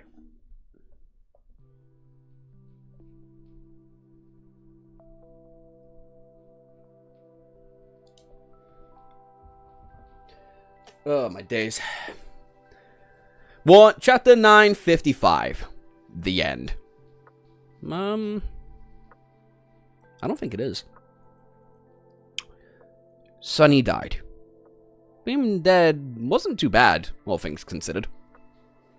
More or less, every bone in his body was shattered. His ribcage had caved in, sharp bone fragments were piercing his lungs, his limbs were twisted at unnatural angles, his skull was cracked. There was an excruciating pain, but that all went away almost immediately. Since his spine was broken, and his spinal cord was severed, bone weave had tempered his bones and made them incredibly durable. But everything had its limits for Sonny. That limit had turned out to be being kicked by a literal mountain. I didn't even consider the idea that Sonny actually very literally got kicked by a mountain. Fucking hell, this story's funny. Some art for the moment in the Discord for Kirby. I'll open up Discord, but I'll take a proper look at it.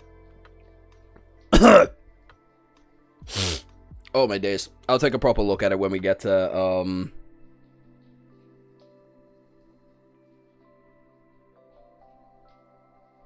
the end of the chapter. Fucking hell. My brain froze for a minute there. The nameless sleeper guy gotta carry them. Lost for reason. He could not say anything because his eyes had burst. He could not hear anything because his eardrums had ruptured. The world was dark and silent. It was almost comfortable, if not for the terrible cold. Something was very, very cold. Ah, damnation. He cannot just die in peace. You really are a useless piece of outskirt trash.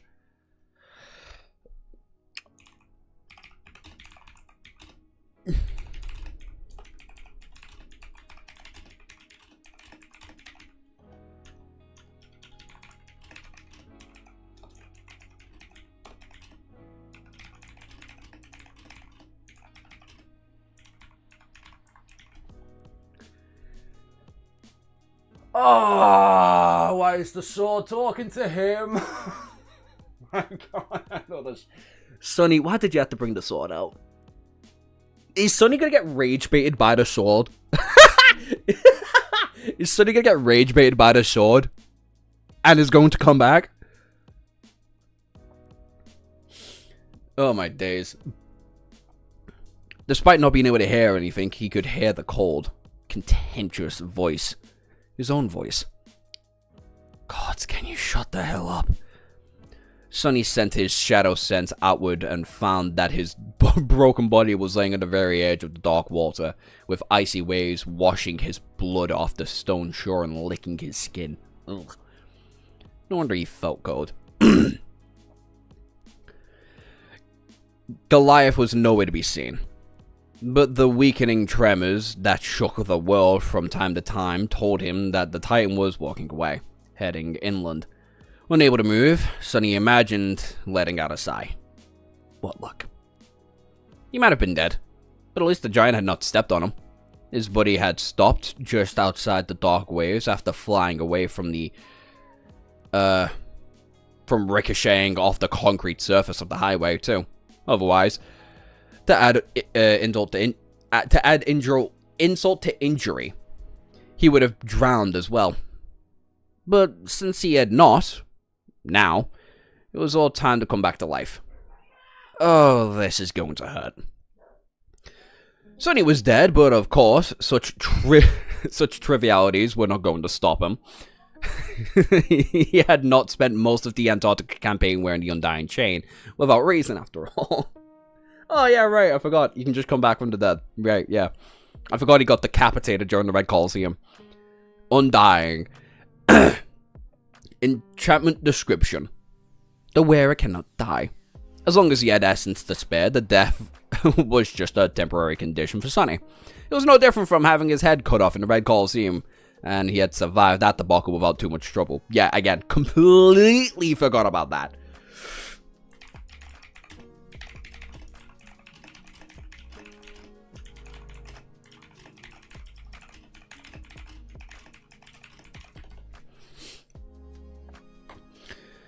Simply being unable to die for a few minutes was not going to save him, sadly. Back then, Sonny had been healed by allies before running out of essence. But now, there was no one to help him. As soon as he burned through his essence, he would inevitably die. Well, I'll just tell myself then. Sonny summoned the ruins.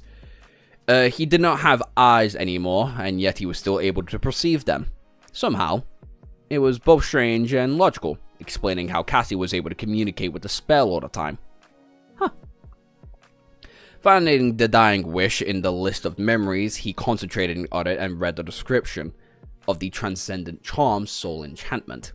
Death wish. Enchantment description. Those who witness the wielder of this memory are compelled. Friends to be inspired, foes to seek the wielder out. The power of the memory grows the more enemies they give the gift of death. They can be consumed by the wielder's wounds.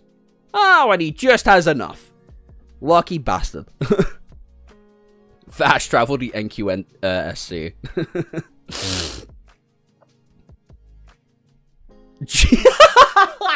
Sonny really is just G3's stress toy.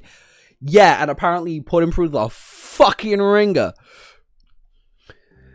Sonny had not been idle since coming to Antarctica. He had saturated the counter of the dying wish a long time ago by slaughtering countless nightmare creatures across the Antarctic center. Now there was finally time to use the hidden ace.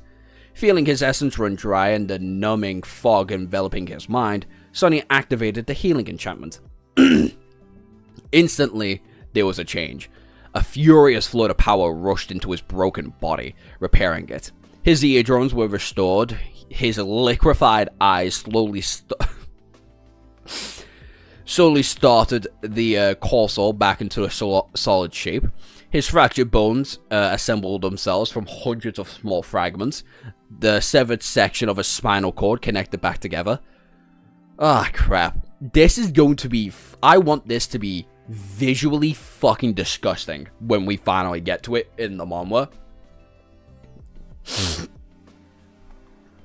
Only one could say him reaching 1K was fated.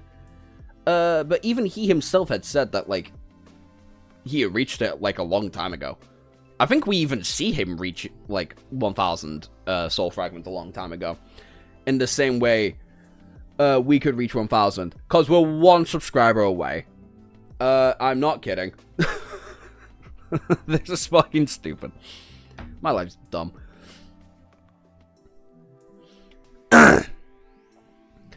The pain was back, sending him into a violent convulsion. Sonny bit his tongue hard enough to feel the salty taste of blood, but a moment later the wound, too, was healed. The agony of all of it was nothing short but exquisite. Curse it all.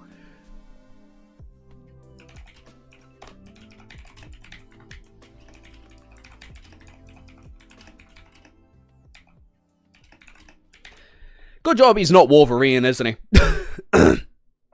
Hi, Admiral. How are we? I was almost definitely be dead before Antarctica gets any form of adaptation. Oh, yeah, definitely.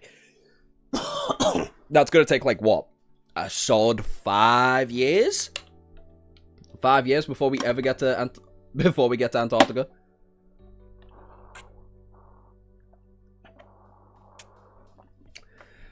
And at last, ladies and gentlemen, we got there. 1001. We did it. Fucking hell. Thank you. I appreciate it. I do have to read fanfiction now, so that sucks, but that's my own consequence. But we did it! Woohoo! Also, Cassie videos almost had 1,000 views. What the fuck? Is everybody enjoying the skits, by the way? Or, like, the little audio skits? I'm having a lot of fun with them. They're probably, like, the most fun I'm having in my free time right now is just going through TikTok audios and being like, this is funny. This could apply to Shadow Slave quite well. It's gonna be, like, a whole 7 years before they decided on a singular artist. Finally, innit? Fucking hell, we've been here for a while. Thank you, everybody.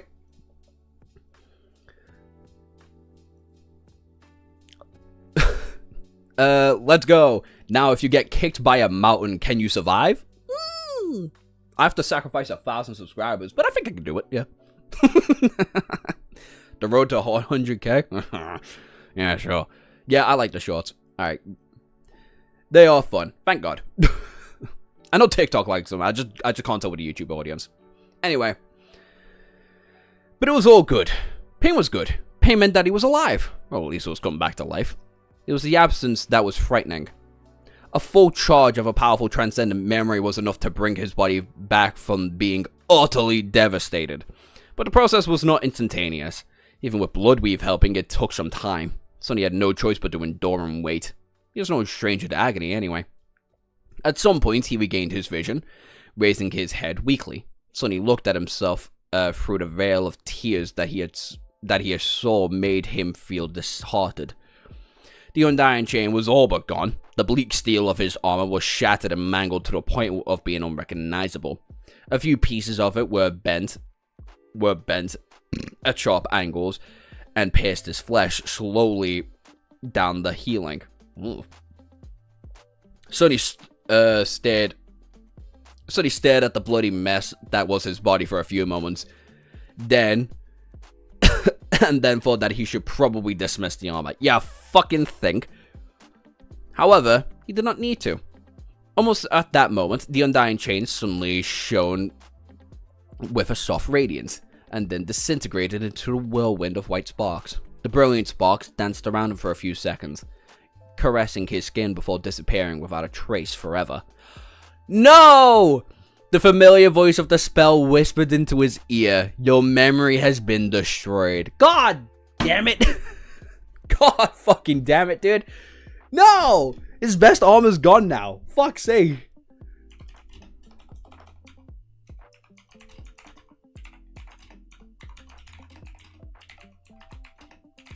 The MVP of Sonny, like, of the second Nightmare and Antarctica is gone. Oh, that sucks. Only memory so broken, G3 had to get rid of it. I mean, yeah, it was fucking broken, like, but fucking hell. I will willingly be a part of the 1,000 subscribers that Joshua sacrifices to survive. I wouldn't have to. You honestly don't have to worry about it. I should have died years ago. Several times, in fact. Over several different years, I should have died. If you're successful in killing me, that's on me not trying hard enough. It was too OP for him. The way to send it off. Yeah, by having a literal mountain cave his not even cave his chest in, cave his entire body in. But that is devastating. That actually hurts. Sonny dropped his head back into the water. Thank you. The undying chain had held long enough for the healing power of the undying wish to bring him back from the doors of death, refusing to succumb to the terrible damage before he was safely on his way from being healed, as if on purpose. True to its name to the very end. It was sort of poetic. I guess dying makes one sentiment. I guess dying makes one sentimental. Yeah, I guess so. What the hell was he thinking about? It's just a suit of armor. An armor-type memory. Memories that don't have thoughts, aspirations, and feelings. Well, most didn't. Yeah, your sword might fucking disagree with you, cunt. Fuck. The sword you still have not put away! Bye-bye, plot armor. Okay. Bro might be Sunny. God, no. Sunny is not. No. Sunny hasn't died, or almost died nearly as many times as me. Definitely worse. Not nearly as enough, though. Inverted Sunny. His insides became his outsides for a minute there. Nasty. Sword is Sin of Solace. I disagree with that. Wow, this stream's still going. It's only been an hour and 50 minutes.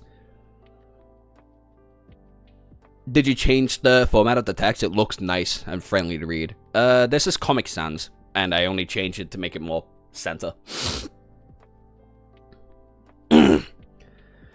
Turning his head slightly, Sonny stared at the beautiful jade shape of the Sin of Solace, which was laying on stones a few steps away from him. His eyes darkened a little. So it was you, all that time, messing with my head and calling me names? The moonlight glistened on the pristine white blade. Everything was silent for a few moments, and then Sonny's own voice answered, full of disdain. Took you long enough to realize, as expected from an uneducated rat. Sonny gritted his teeth and stifled with desire to dismiss the damn sword immediately. He had already lost his armor, and leaving himself without a weapon would not be a very good decision. Ignoring the insidious whispers, Sonny let out a pained groan and stood up in a stagger. He was all but naked, terribly fatigued, and suffering from extreme essence exhaustion. But he was also, undoubtedly, not dead. Sonny had came back to life. Oh boy, this sword's gonna get really annoying really quick, isn't it?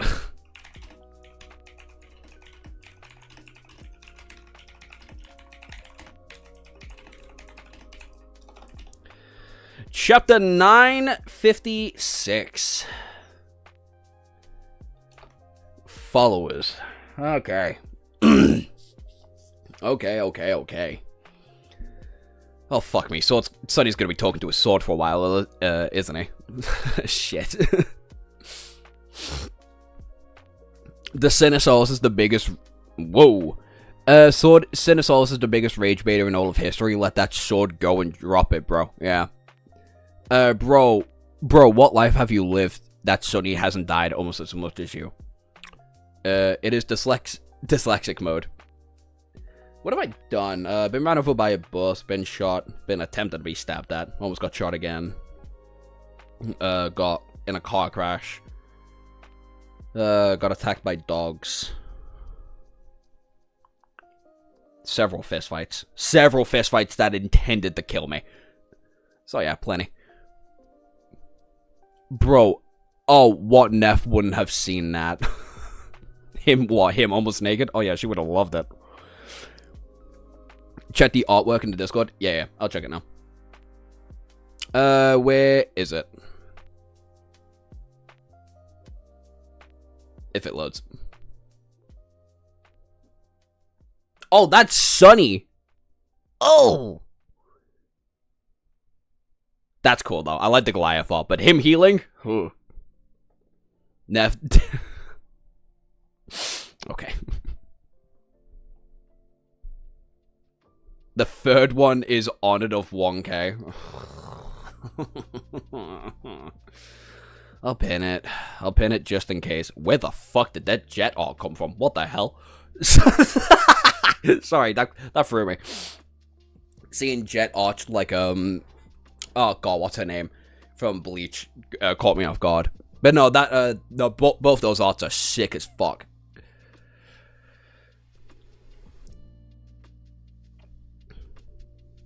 Bro, do you live in Gotham? No. God, no. Actually, how annoying do you want me to get with that answer? Because I don't live far away from it. I don't live far away from current Gotham. Yurichi, that's it. Thank you.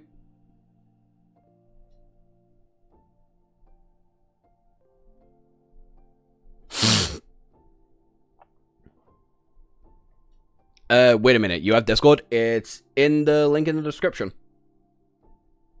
And I know it still works because someone joined it today. Did anyone say Jet Art? 18 plus section of the Discord. Anyway, chapter 956, Follower. Sunny stood on the shore of the ocean, shivering, considering if he should fall down and take a long, relaxing rest in cold water. His reserves of essence were utterly spent, and with it came a sickening feeling of fragility and weakness. Awakened experienced a form of backlash when burning through all their essence, but it was only a bit harmful. The weakness would pass, but it was no long-term harm done. He just had to wither the immediate consequences. The more concerning aspect of the situation was that he did not have enough essence to summon a singular memory. Looking down on the fair-born rags of his once pristine black bodysuit, Sunny sighed. For that was all separated him from the bitter cold and the chilling winds of Antarctica. I need to get back to the convoy. Trying to get his tired mind to work properly, Sunny hesitated for a moment. But first, he needed to check on Nightmare. The stallion was nowhere to be seen, so he was afraid of it. So he was afraid of what happened to his steed. The runes were still shimmering in the air in front of Sunny, so he turned his attention back to them. Death charge, 0 out of 1,000. While the charge of the dying wish was completely spent, it had done its job. The dying chain was gone. Turning away from the list of memories with a sigh, he looked at the status of his shadows. The runes describing Nightmare shown were always, so the black steed was not destroyed. Where is he? Sunny frowned, Sunny frowned, then softly hit himself in the forehead, remembering that he could simply check his innate connection to the shadow. Without wasting any time, he reached inward and tried to sense within his soul. Soon, Sunny felt Nightmare's presence.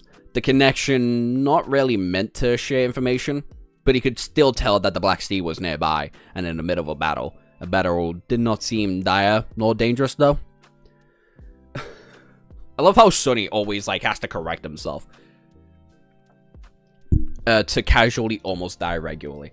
Oh, don't get me wrong. It's been a couple years since anything's happened to me, but back in the day, I was a dumbass and hung around with terrible people.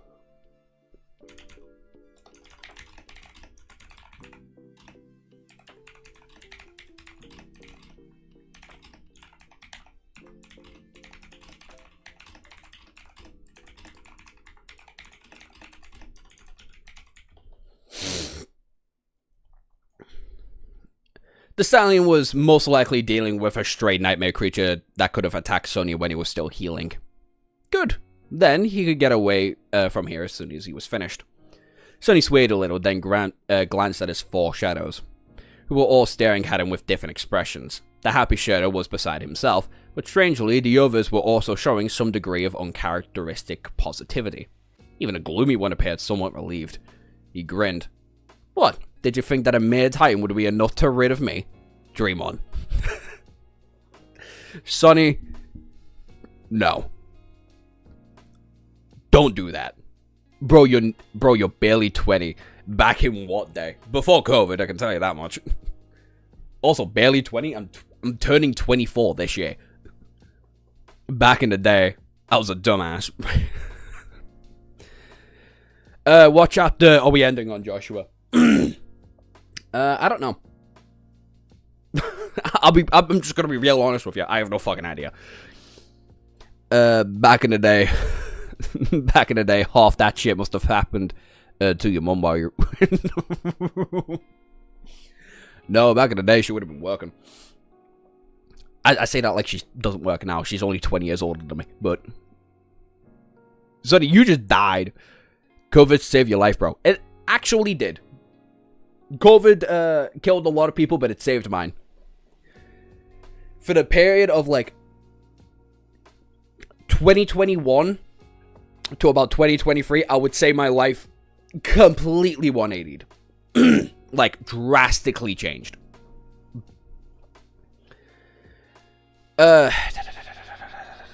With that, Sonny looked north, wondering how long it would take to catch up with the convoy. Then he took a couple steps and leaned down to pick up the Sinosaurus. The damned thing. The closer his fingers got to the Jade Hills, the more it seemed as though the curse blade was smiling ominously. "Behind you," Sonny scoffed, as if I was gullible enough too, and at that moment a swift shape shot through the darkness and collided with him. A tearing pain pierced Sonny's hide, and he was sent flying into the water, hitting the surface with a pained scream. He scraped his hands on the cold stones beneath and rolled, jumping on his feet for a split second later. A handful of sharp rocks flew in the direction of the unknown attacker, meant to slow whatever it was down. However, the creature was still standing in the spot where Sonny had been a few moments ago, staring at him with inhuman eyes. Sonny staggered. Briefly, looking down, he saw the sizable chunk of flesh that had torn out from his side. Bloodweave had steamed the bleeding, but the wound looked gruesome. Then he glanced back at the bastard who bit him. The creature looked vaguely familiar. Yes! Yes, it's him! He's back, finally! My little creature! It's back to get its revenge! Let's go! Finally, a fight of titans. True titans! The creature looked vaguely familiar. It was short, barely reaching Sonny's abdomen, with dark skin and bones plated covering its scrawny body like a suit of light armor. The damn goblin did not look too formidable, but it had a wide mouth full of sharp triangular teeth. Don't ask me why I like this little thing, by the way. Ever since it got away from Sonny and looked like it was trying to fight him back, I have been craving for this little cunt to come back, okay? I like little demons. I like little demons that can do a lot of damage. And this thing just bit a chunk out of Sonny, so now I'm excited. He was always watching, waiting to get his revenge. It's Imp. Yes! The little shit sneaking on a 1 HP Sonny, and still only did like, what? Not even half? The underdog, don't say.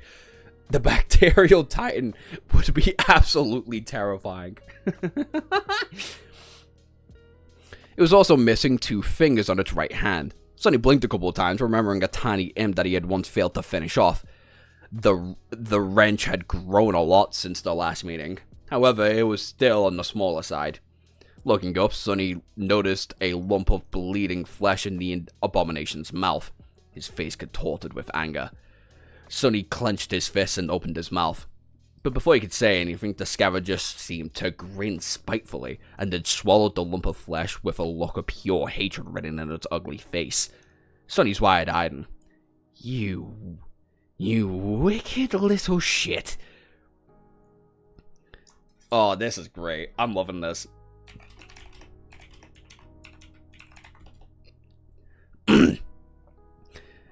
He had to let the imp go, once, but the bastard did not know his luck. That's great. I'll just kill him now. Full of fury, Sonny took a step forward and then staggered. The world suddenly turned hazy and his head spun. What the?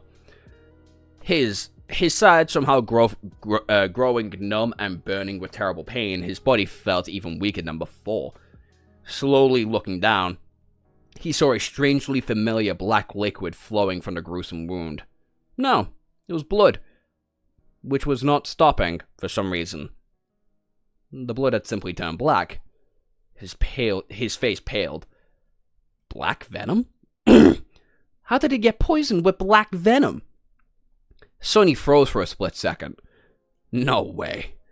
The abomination in front of him was a scavenger, a type of nightmare creature that inherited traits from which it consumed. It had feasted on the flesh of the slain black tons at the convoy had floating in the mountain lake. Had that little bastard been following the convoy all this time? Stuffing himself with the corpses and carcasses that had been left behind? Growing and waiting for a chance to avenge himself on Sonny? Suddenly he wanted to laugh. Oh my god. It is sadly time to go. Bye. Later, Kalo. Oh, my days.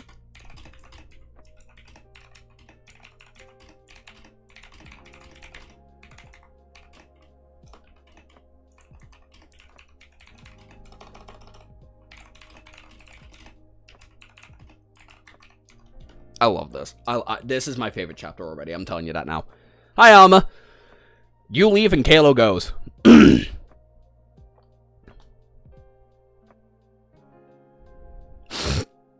I love this part. Only question is how insanely fast is that little guy? I can't get over the imp sprinting after cars for days and weeks. Now profile pic Alma. Alright, I don't think the creature is necessarily fast. I think the question should be, how long was Sunny out for? Because Nightmare's still up and about. The Titan is clearly out of range and where Sunny can't sense it anymore. The convoy's probably at the actual thingy. And let's be honest, with how much it's eaten and gotten stronger, it's probably fast as fuck. Probably fast as hell. In 15 minutes, play Argentina versus Spain. So I only have like 45, 50 minutes here. That's fine. I'm putting all my bets on Spain, by the way. Because fuck Argentina. Bastard. You waited all that time? Only to deliver yourself into my hands now. Sunny took another step forward, commanding the shadows to wrap themselves around his body. Before he could, however, the scavenger suddenly dashed forward with a tremendous speed, and a dreadful blow crashed into Sunny's abdomen. With the wind knocked out of him, he was thrown back and fell on his back. A split second later, the abomination was on top of Sunny. Two unexpectedly powerful hands wrapped around his neck, strangling him. A vicious, hateful snarl escaped from between the creature's bloodish teeth. Sunny's head was pushed beneath the surface of the waves. The ice-cold water instantly filled his mouth and nose. He tried to push the scavenger off, but his body was too weak to resist the furious fiend. Wait. Before Sunny could come up with a single coherent thought, his consciousness started to fade, and a dangerous darkness encroached on his mind. And then he got angry too. This thing is vicious! What the fuck?!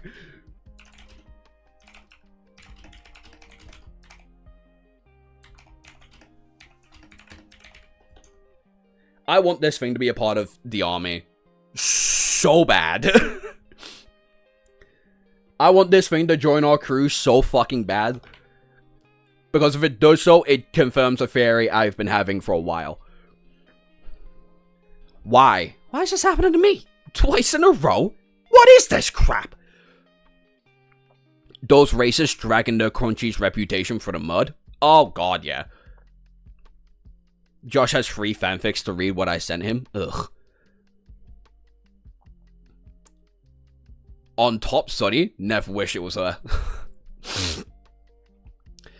Sunny was being strangled and drowned, with his mutilated side on fire because of the seawater getting into the ugly wound. The hateful scavenger turned out to be astonishingly strong for his demure size.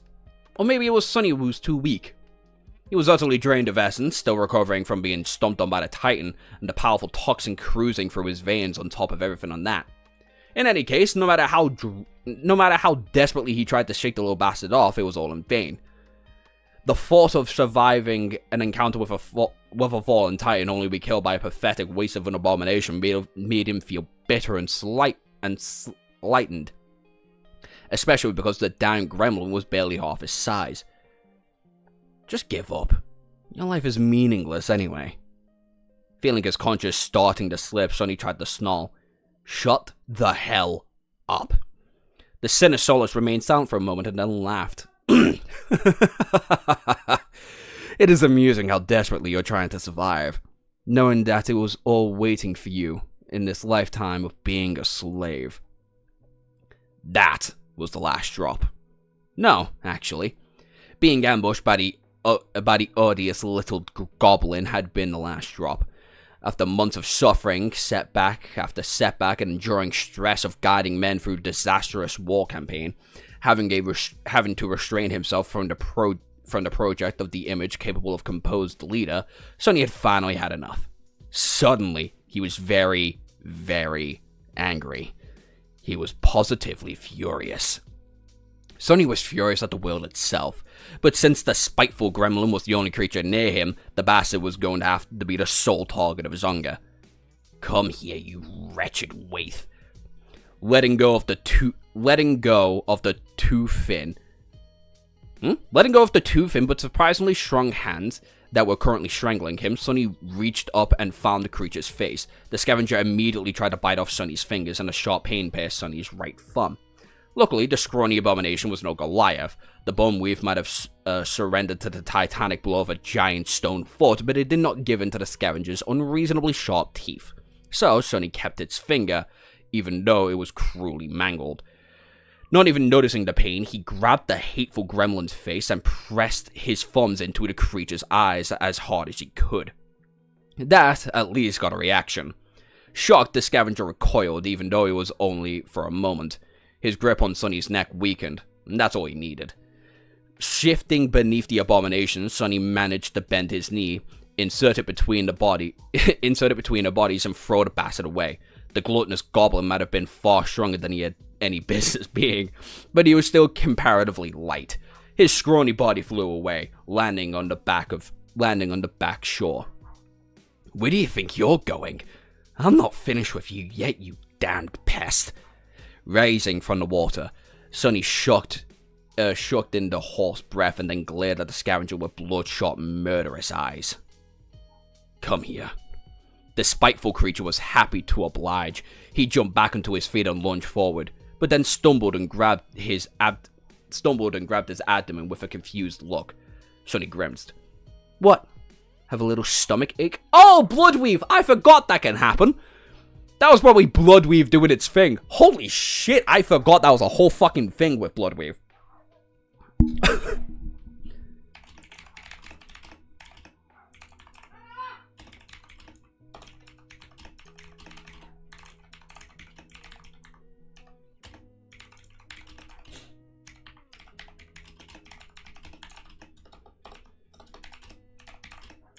Fucking hell, we've not seen that done since the Forgotten Shore. What the hell?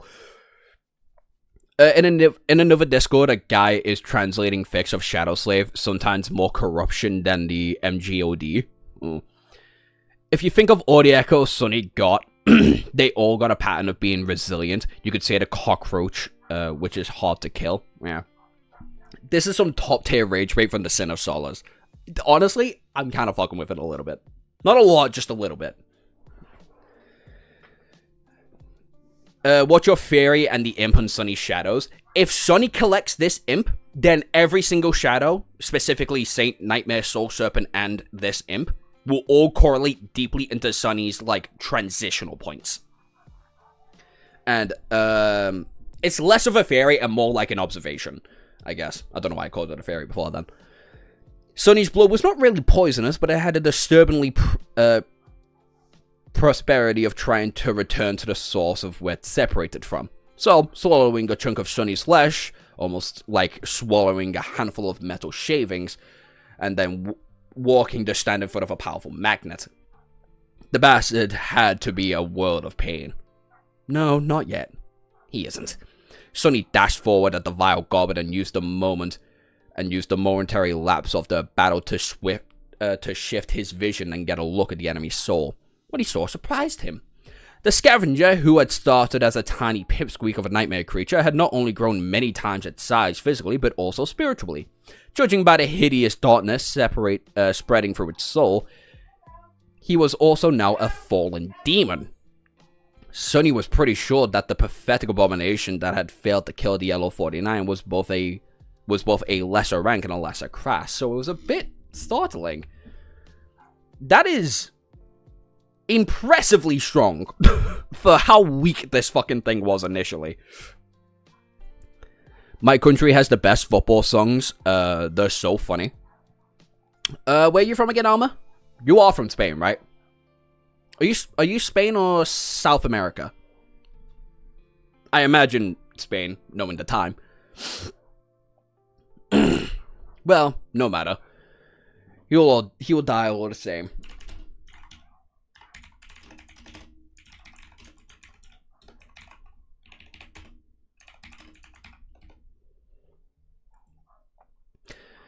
The two of them clashed at the edge of the water. The scavenger was strong, fast, and vicious, but Sunny was augmented by 4 shadows. Sadly, the augmentations of the shadows was not set in stone, instead enhancing his own physical states and... Behave. You've been chill so far, just behave. Instead of enhancing his own physical states, and since his physical state was currently at rock bottom, Sunny was still far away from being able to perform at his peak. Weakness multiplied by 5 might as well transform into some kind of strength, but not the sort he was used to. Still, he was both bigger and stronger than the feral gremlin, even if the gap was not as large as it was supposed to be. The creature only had a slight advantage in speed.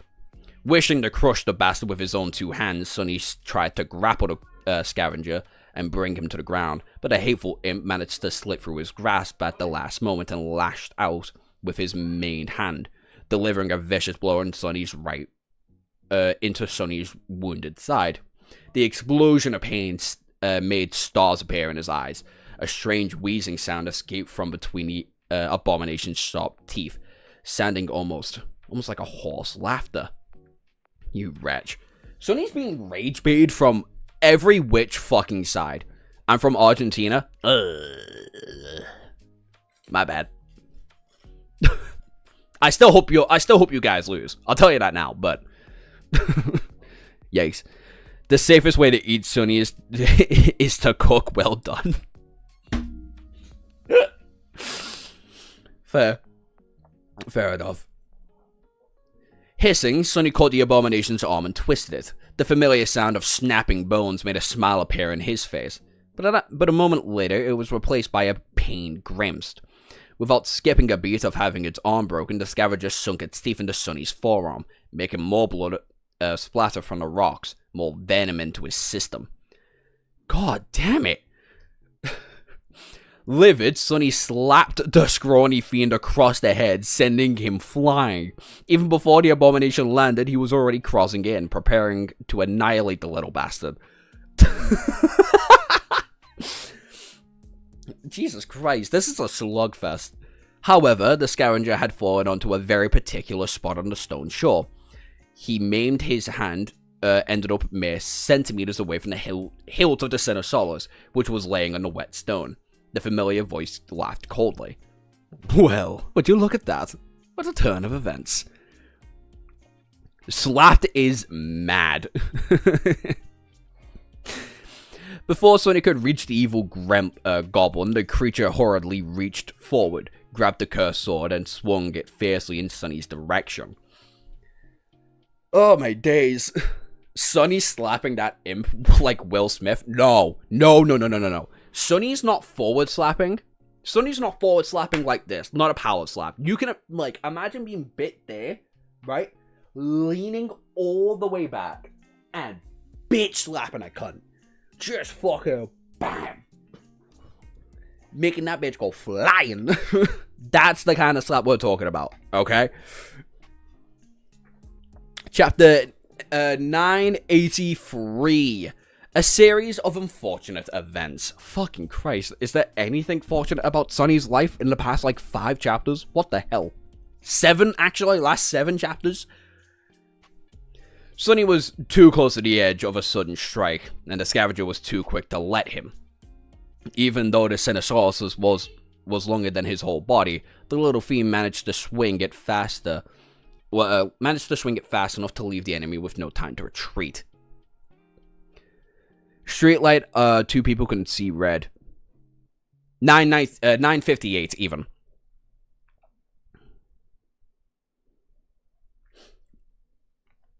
What in the hell?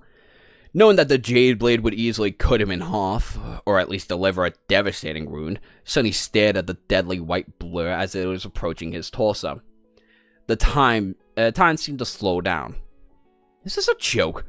Without having to do anything, he simply dismissed the Sinosaurus. Instead of a lethal touch of the perfect jade that his skin was washed by a scattering of white sparks.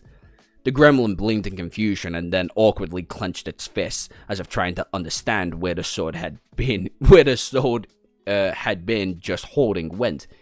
In the next moment, Sonny kicked him in the chest, sending the abomination flying again.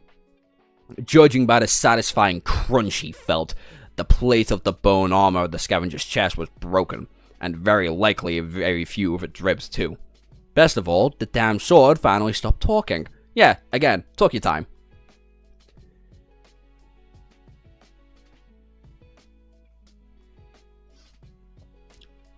Nah, bro, you need to hear my country sing shit. Hey, I watched the Argentina game. We heard, and we also heard from, fucking Bellingham, the kind of racist shit y'all was saying. Like, I can imagine the songs y'all have been singing are crazy. He survived getting kicked by the mountain. I'd say that he is as fortunate as you could hope for. Yeah. England and France was the best World Cup finale. 6-4 is still ludicrous. Absolutely ludicrous. The wounded fiend bounced off the rocks, rolled a few meters, and then jumped to his feet. He did not seem too wounded, not being able to continue to fight, but was more eager to. However, his expression was slightly pained, and before doing anything, the gremlin hit his head a few times. Tony smiled. It seemed that the annoying whispers had done a number on the scavenger's mind as well. Now, all that was left was to finish the little menace off, preferably without losing any more pieces of flesh or getting any more poisoned than he already was.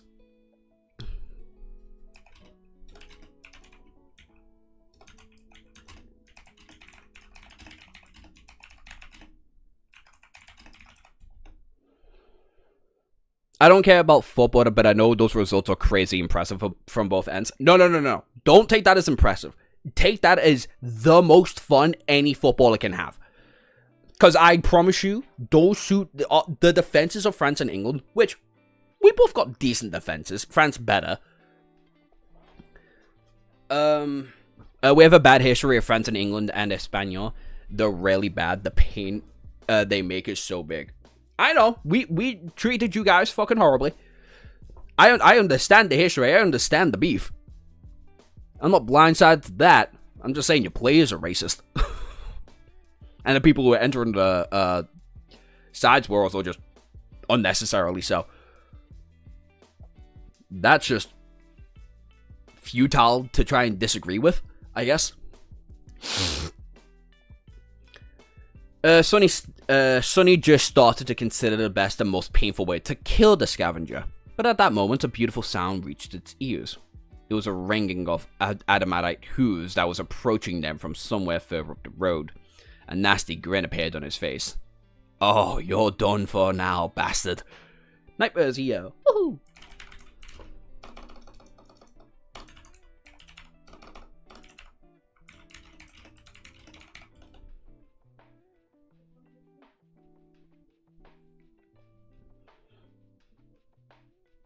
France and England are cool, but I love the classics.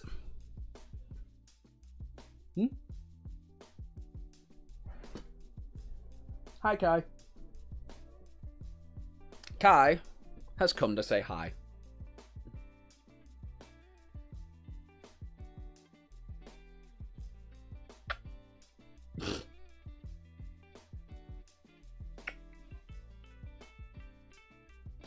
Say hi.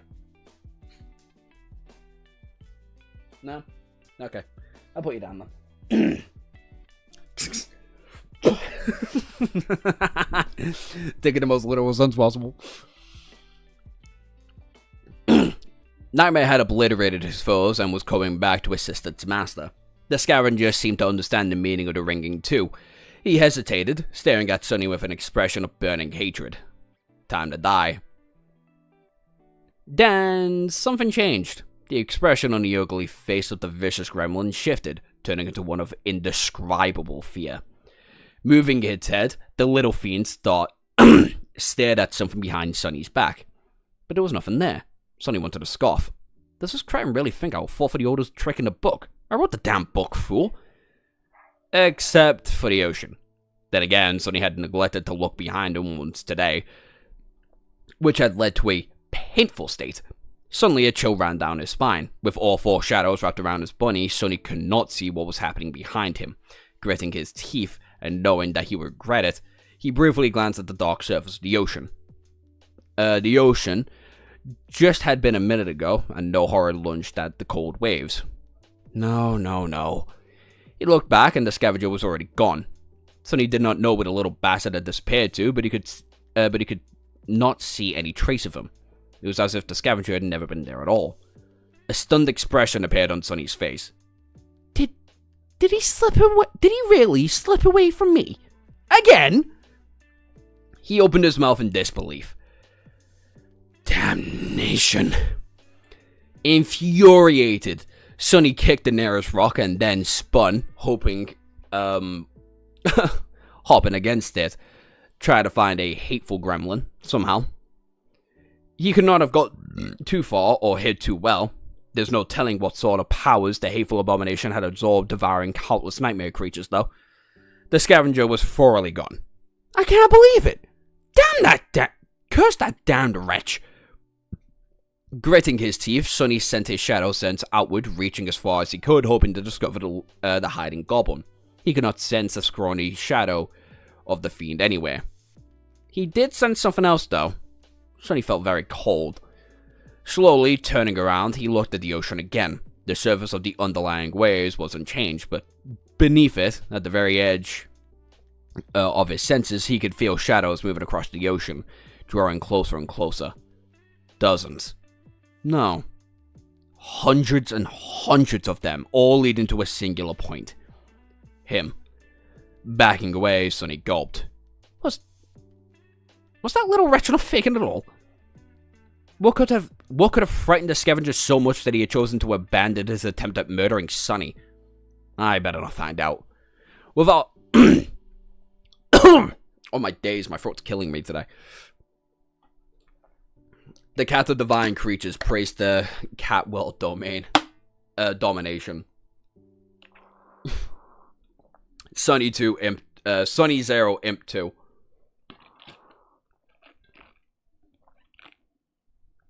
The imp gets stronger by eating things that had just swallowed a piece of Sonny. Yeah. That thing is 3 times stronger than it should ever be. Because not only does it have diamond blood in its veins, it has a divine aspect holder's blood in its veins. That divine aspect being a shadow god. So yeah. Back to back faded. Yeah, no, he's having the worst fucking luck right now. Without a drop of essence in its core and the black venom coursing through his veins, Sonny did not feel particularly clean on learning what horrors were approaching him from beneath the waves. He took a few more steps away and then turned around, noticing a familiar shape.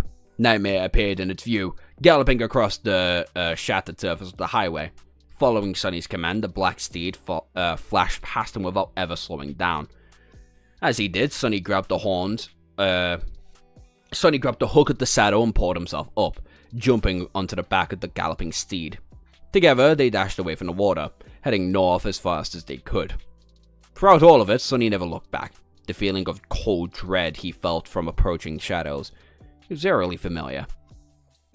To hell with this. To hell with all of this. This is all too damn much for this godforsaken day. Fated, are you ready? No? Fine. I love when I don't see this. Don't worry, Kirbs, it gets even worse than this. So the imp is fated now. No. I think it takes Sonny's like immediate attributes. Like, it's either the Weaver's ability to regenerate, or it's the Shadow God's like inherent abilities of like death and shit. So that's fun. The silhouette of the dark cruiser and his half-naked, battered rider disappeared behind the bend of the mountain slope, and just a few seconds later, the dark waters parted, and the first of the eerie visitors stepped onto the shore. I almost said forgotten shore. Oh my days. The fact the pair of them survived that is the dumbest shit possible. The fact the pair of them survived that is the stupidest shit possible. God damn it, why?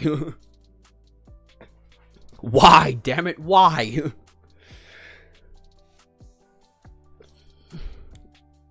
Oh, Sonny, this isn't even the worst thing you'll meet. I never think in Impt how are fated. Yeah. Well, fated is both a good and bad. He's bound to some luck, and soon. Right. Surely. Are we making it to 965? Probably not. We'll probably get through this in next chapter, and then we'll end the stream. Nice and healthy 10 chapters today. As the last 10 chapters, raise your opinion on the volume so far. I mean, it's the second best volume that we've read so far. Like, it's still not better than The Forgotten Shore, and we still got, like, what, 100 chapters left before this volume's done. So I doubt it will end up better than The Forgotten Shore, or Volume 2 even. But yeah, no, this has been the second best volume so far. I think the volume is only really low down, in my opinion, because the only time I can read it, I'm streaming it, and that's a lot up here, okay? But yeah, we'll do, we'll get to 160 today, 960 today, and then, try again tomorrow, maybe? How deep you want to go? Not deep, huh? Nah, I'm gonna throw my own thing. It's my favorite volume for some reason. Volume 5, that is. No, there's definitely a lot of good reasons why this is here.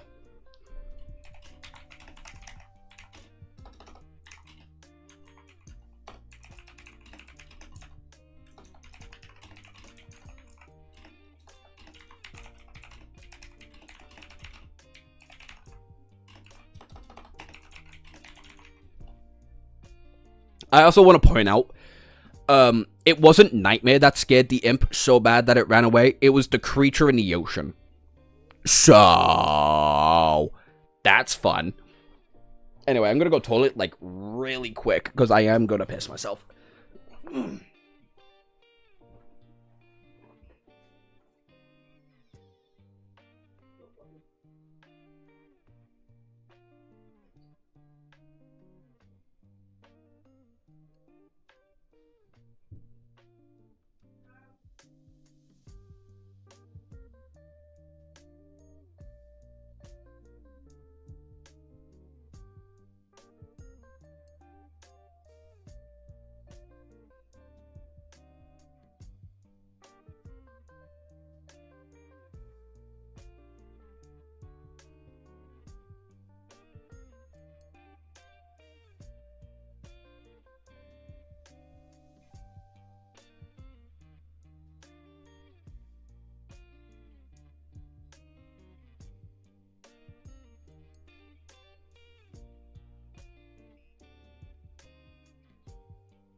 I'm back. I'm back. Ugh.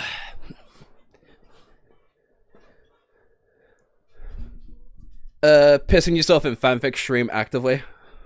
Can do that on a regular. Do you mean getting pissed on the fanfic stream? That won't be for a while, though, by the way.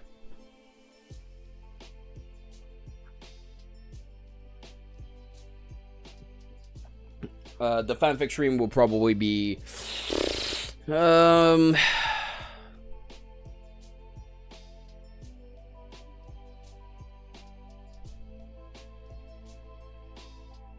the 2nd of August. If I had to take a guess. Anyway, let's get into it. Chapter 959, Loathsome Rider. Sonny was riding north through the bitter cold of the polar night. Shivering in his ragged, tattered bodysuit, the coastal highway stretched forward, strangely silent and empty. From time to time, he encountered a bleeding carcass of a slain nightmare creature that lays in the concrete, staring into the darkness with glassy eyes. Those were the only signs left behind of the passing of the convoy. The rest of the abominations must have been pulled away by it, rushing to pursue the small column of vehicles that gave Sonny a chance to catch his breath. I'm tired. Now that the thrill of the battle was gone, he found himself in a somber mood. The cold, dark, desolate landscape of the Antarctica center was adding to the gloom. Looking ahead, Sonny winced as he rocked the nightmare's saddle. His wounds were hurting, and the lethal toxin was trying to kill him from the inside. Most people would have been dead already, but Bloodweave was slowly overcoming the black venom. Sonny was still bleeding from the torn piece of wound on his side and his forearm, though his limbs were also a mess. Since he had not encountered anything capable of making him bleed in a long while, it was a bit disconcerting. However, there was very little that Sonny could do. He had a mundane medkit stored in a coveter's coffer, but he lacked the essence to summon it.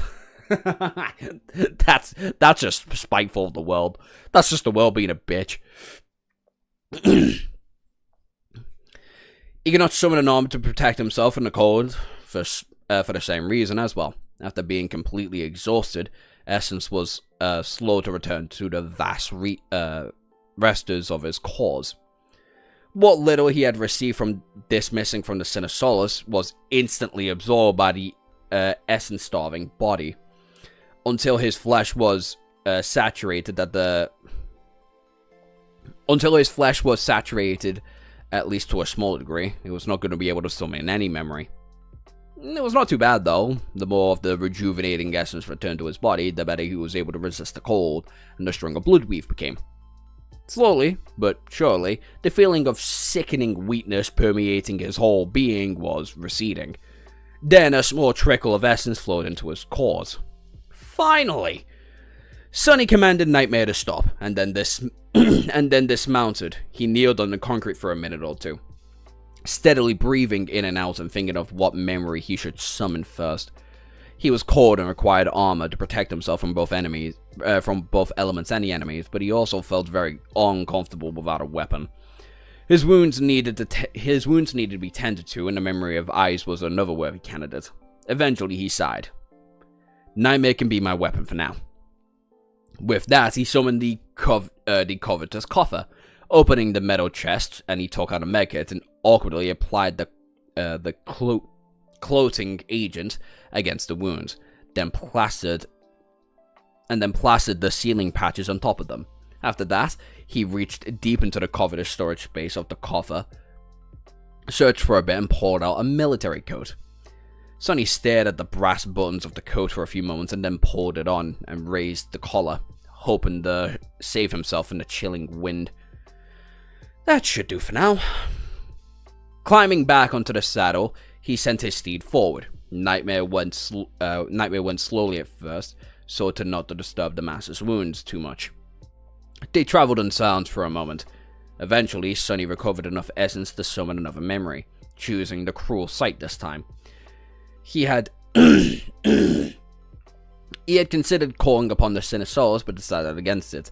His mood was already dark, and listening to that damn soul was not going to improve it one bit. Plus, the Undying Chain was gone. His mental defenses was not as good as it was going to be, not as good as they had been. Sonny scowled and then remembered the loss of the transcendent memory, and then threw a bitter thought out of his mind.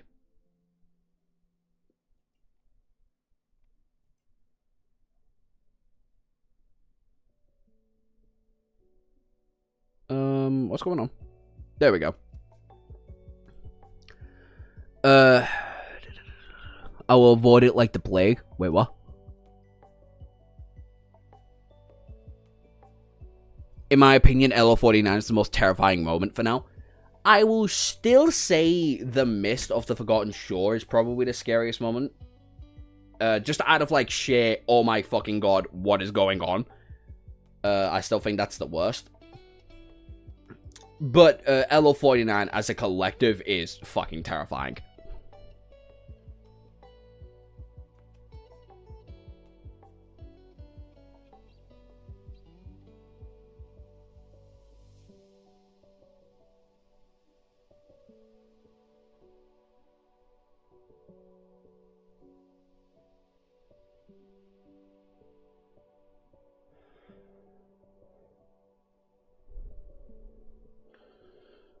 Oh, the AO3 stream?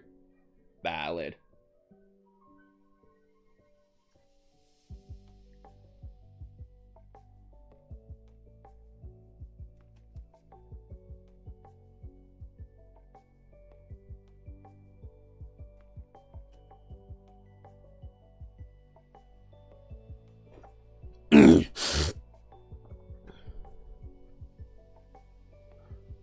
Plus, with the Undying Chain Gun, his mental... Oh, yeah.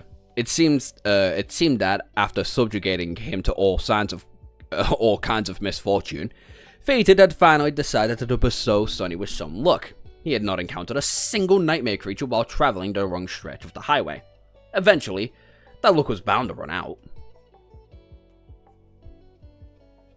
The random mist on the soul-devouring tree genuinely scared me. That is the only moment in the series so far to this day and where I was like,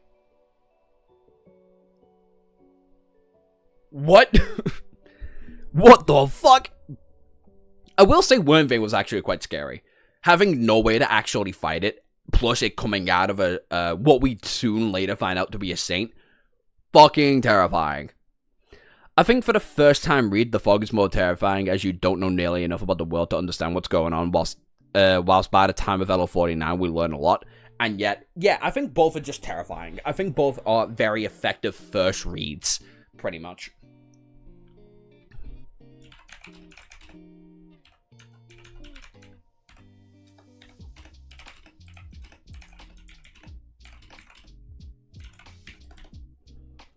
L49 is scary, but sometimes knowledge about the world gives it some primal fear. A little bit. A little bit. Maybe not as much as, like, everybody else perceives it to be, but I don't think it's, like, that super duper scary for me. But that also just might be a me issue, I don't know. Even looking through the eyes of his shadows, which were scouting ahead, Sonny frowned. There was a dark mass of moving bodies blocking the road about a kilometer further north. About a kilometer further north. The concrete was littered with corpses, and the abominations were feasting on the flesh of the fallen beneath, devouring them in a nauseating mess of squelching noises. Ugh. As Sonny looked past the morbid beast, his eyes darkened. Soon, automatic hooves rang on the concrete, and the nightmarish rider plunged into the abominations. His steed stopped and tore them apart, and a shining spear of the rider himself flashed. Oh my... Making stark shadows dance in the surface of the highway, and the steams of the enveloping blood fountained in the cold air. My bad. I'm so sorry, chat, that you had to hear that. Fucking hell. Finally, Sonny did not care. It did not take long for Sonny to eviscerate the discouraging nightmare creatures. By then, he had recovered enough essence to channel it into the cruel sight, and by the time the short, brutal battle ended, he still had enough left to summon a mantle of the underworld. Finally, he was not cold anymore. His mood, however, grew darker. Out there, behind the mass of dead nightmare creatures, both those that had been killed had arrived, and those who he killed himself, a familiar shape of one of the civilian transports he had seen on the road standing motionlessly. That was a gassy one. Yeah, no, that one came from the depths of hell, somewhere. The lights of the vehicle were gone, and the frame littered by the deep gouges. Several large holes revealed the dark interior. Carcasses of the abominations were piled around the transport, especially high, as if they were in a desperate fight around it. Sonny sighed and then walked over and climbed inside, expecting to see the worst. However, there were no human bodies littered in the interior. There was no blood neither. Just emptiness and shards of broken glass. What happened here? He lingered for a few moments and then returned inside and jumped onto the saddle with a deep frown on his pale face. Full of tension, Sonny sent Nightmare galloping north once again. This time, his posture was full of sense and urgency. Last chapter of today, ladies and gentlemen. Chapter 960. And I think from this point onwards, I might read a little bit behind stream. Because why not? Level 49 is only terrifying for me. In the tree, we don't know the levels of dangerous to the level. But for Level 49, we know more and we know what, 6? It's bad news and that we were cooked. Understanding that there was literally no way to get anything done about Level 49 is terrifying. But I do think the two scariest moments of LO49 was Sonny returning to find everybody dead, and finding the ship had already been destroyed. To be fair, I feel like I would have known the ship had been destroyed if I was a bit more awake while reading it. But also reading it while sleepy helped with the atmosphere of everything, so I don't know.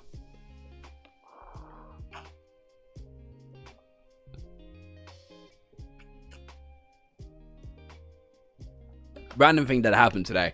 I got a UV light for a gem that got to change its appearance. Not so fun fact, my walls is covered in more blood than I thought.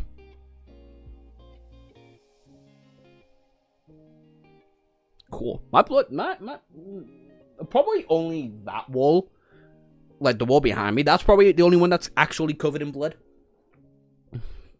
But that's more of an accident if anything else, so. Lol, that's indeed random. It started raining for me. It doesn't look like it's going to rain for me anytime soon, so hopefully. Hopefully it's not. I still need to go gym and do some cardio. Anyway, last chapter of today, ladies and gentlemen.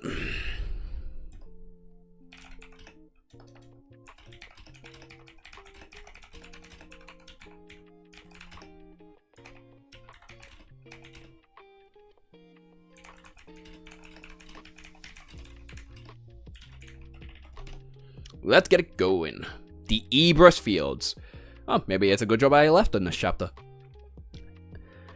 About an hour left, Sonny had reached the spot where the convoy was supposed to leave the highway and turn inland, scaling the mountains once again to eventually reach the Ebrus Fields.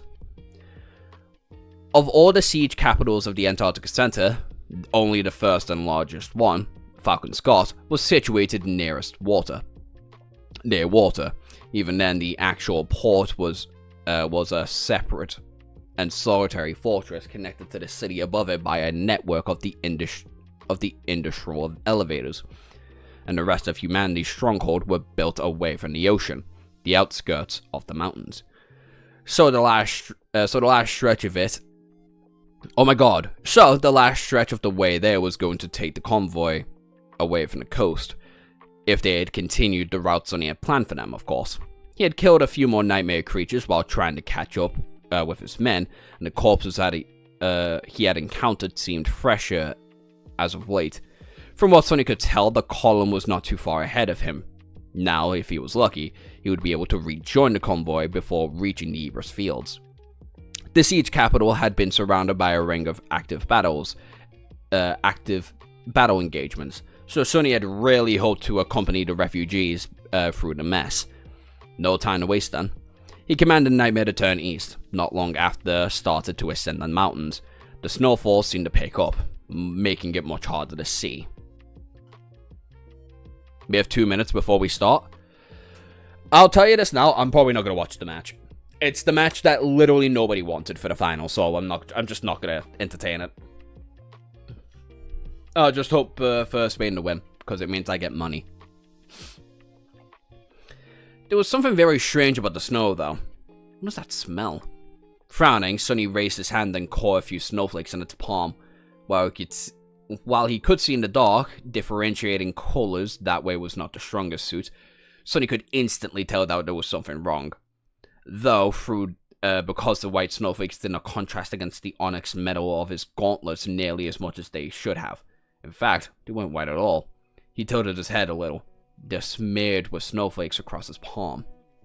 What was left, because of the trail of black soot? It's ash. Looking up at the sky, he scowled. A powerful snowfall was not a snowfall at all. Instead, it was raining ash. Countless gray flakes fell from high above, dancing in the wind as they slowly obscured the world in a thick fog.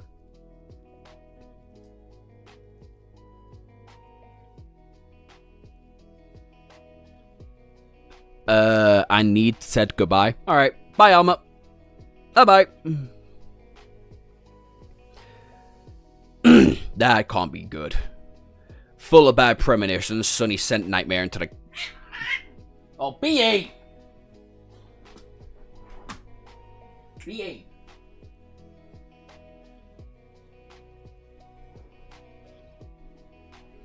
Fucking cat. Oh my god, my eye. Damn, I saw a pair of realistic pair of floating eyeballs surrounded by a dark void. That was strange. I mean, that's just what happens when you study autonomy. They moved deeper into the mountains, following the twisted road. By now, Bloodweed had almost dealt with the toxin. His wounds were already healing. His essence was slowly replenished as well. So overall, Sonny was in a relatively good shape. Not enough to face anything truly dreadful, but well on the way.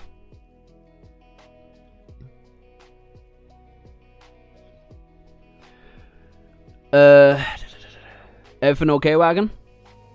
Yeah, this happens sometimes. What do you mean that happens? Wait. Damn, just saw a realistic pair of flowing eyeballs surrounded by a dark void. That was strange. What do you mean that happens what does that mean?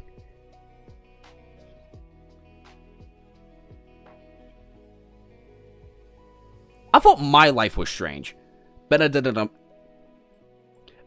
the demonic Owlman hybrid that I saw before. Get off the ecstasy, dude. Just get off it. It's not worth it to be having this kind of trips, dude. Where the hell is my convoy? Just as he thought that, the scouting shadow noticed something ahead.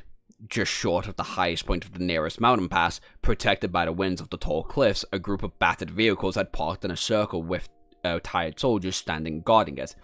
He noticed Bell sitting on the roof of one of the transports holding a sword at his head. A sense of profound relief graped Sonny's heart. The fine. Are you sure you're not... Are you sure it's not floating eyes of a demonic owlman, though? I occasionally see things. The doctors never came back to me, so I must be fine. Ah, okay. So you're schizophrenic. That's cool. Brother's drinking a sequence potion. Brother saw the sea potion and went, mmm. He let out a heavy breath and asked Nightmare to go faster. A few minutes later, the figure of an inferior rider, clad in fearsome black armor, entered the circle of light surrounding the parked convoy. The soldiers flinched and raised their rifles, aiming at the frightening apparition. Sonny raised his hands. Don't shoot, bastards! What the hell is this? A mutiny? The soldiers blinked a couple times, stared at him with wide eyes, and then someone shouted, "It's the captain! He's back!" Thank the gods! Someone! Tell the devils! They must have had a terrible time. Fucking hell.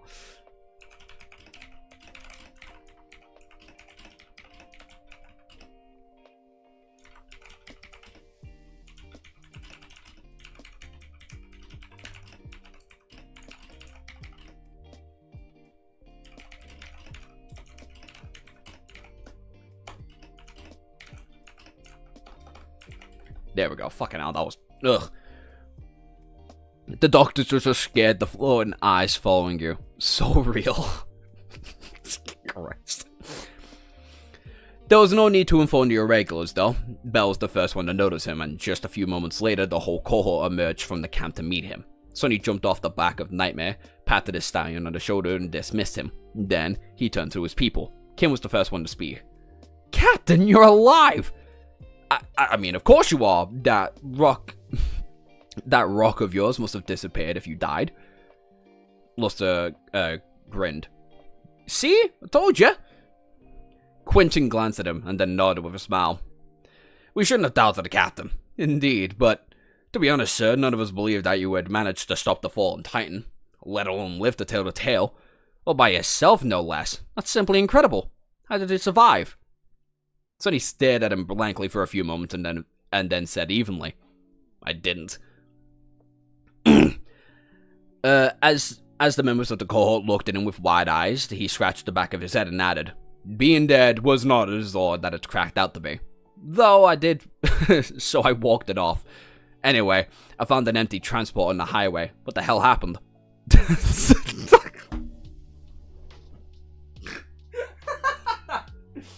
I love Sunny. I think Sunny actually is slowly entering into, like, my top 10 favorite protagonists I've ever read. Because this fucker just can't stop but to make me giggle. Hi, Rish. Flesh into the grave if failure's health stats ever find me. Yeah, that's a common response for some reason. I wonder. I really do wonder, Failure, how this happens to you. The irregulars glanced at each other. Dawn sighed and pointed at the convoy. It broke down in the middle of the road, sir. We had to stop and transfer the irregulars to free vehicles. The abominations did not do it in peace, of course. It was a hell of a fight, but in the end, we managed to get everyone loaded into safety. Broke through the crowd of nightmare creatures and fled. We lost a couple of soldiers, but none of the civilians were seriously hurt. Sonny let out a heavy sigh. So, more people died. I tried that shit. I tried being dead. Shit sucked. I just stopped.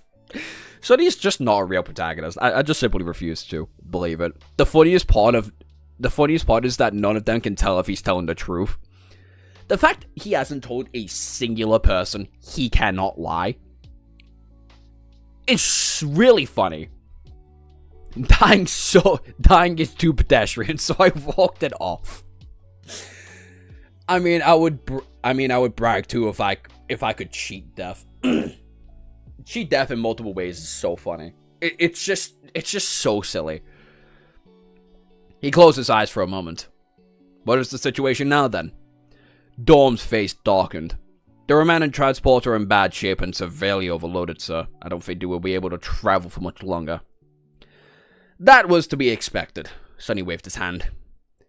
Are they going to make it to the Ebert fields at least? And, by the way, why did you stop? Is there a much larger number of nightmare creatures between us and the city gate? None of the members of the cohort answered, which was strange in itself. It made Sonny really anxious, though the full-on expression on the faces. What? Dawn remained silent for a bit and then turned his head directly at the mountain pass. It would be much easier if you just showed us, sir. They walked through the camp and created and a crest of slope of the pass.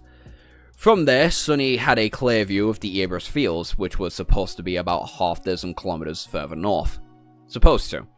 With a few frozen expressions, Sonny looked through the fallen ash of the dreadful sight below, his sunken eyes hidden by a deep dark shadow. Curse it all. The Ebers Fields was no more. Fuck.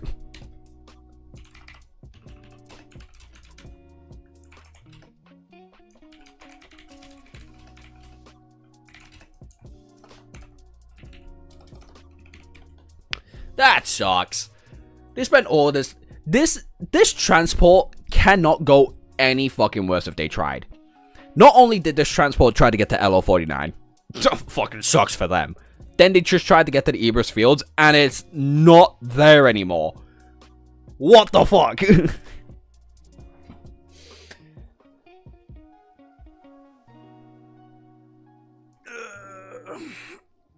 Oh, my days. Oh, I missed a little bit of chat whilst I was gone.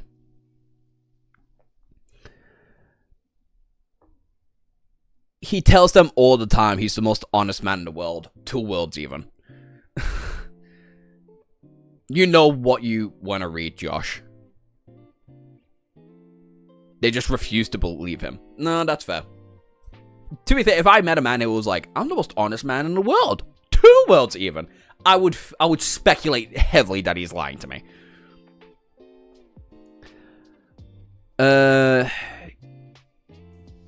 You know what you want to read, Joshua. On my way to meet Mom. It's good.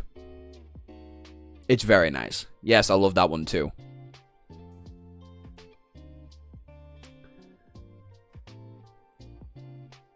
Chat full of mods. Well, yeah. Wait, what am... I'm lost, Harsh. What? Oh, fuck me, I'm tired. Save, can you infer what happened? What happened? Let's see. Sunny moved the train, fucked over a shit ton of nightmare creatures, then ran into a giant titan, died, tortured a sword, got eaten alive a little bit, then he almost got eaten alive again, saved by nightmare, and then found his way to the... well, found his way back to his cohort, which were mostly fine. It's a name of a manhwa, on my way to meet my mom. This is definitely a hentai, I know it is.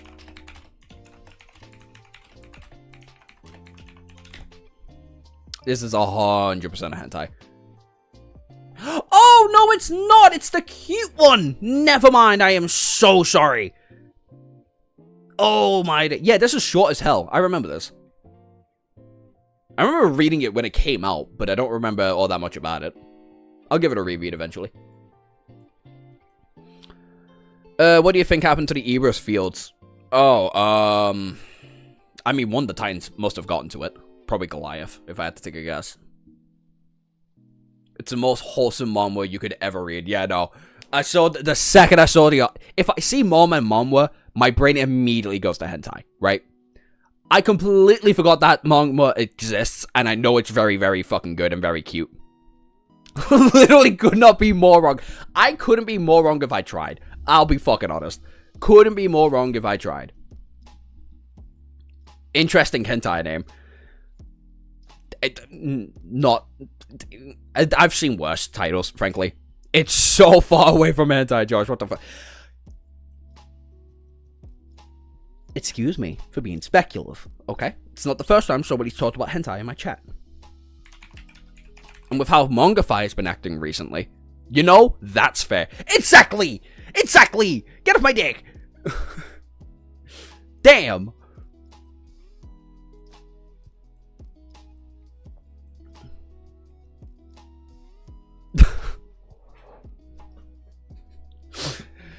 Anyway, I feel like that's time to put away the stream. Thank you very much, everybody, for joining in. I hope you all had a pretty good time. I think this is the most viewers we've had in a stream consecutively without being raided. Because our first Lord of the Mystery stream, we got raided by both Itzy and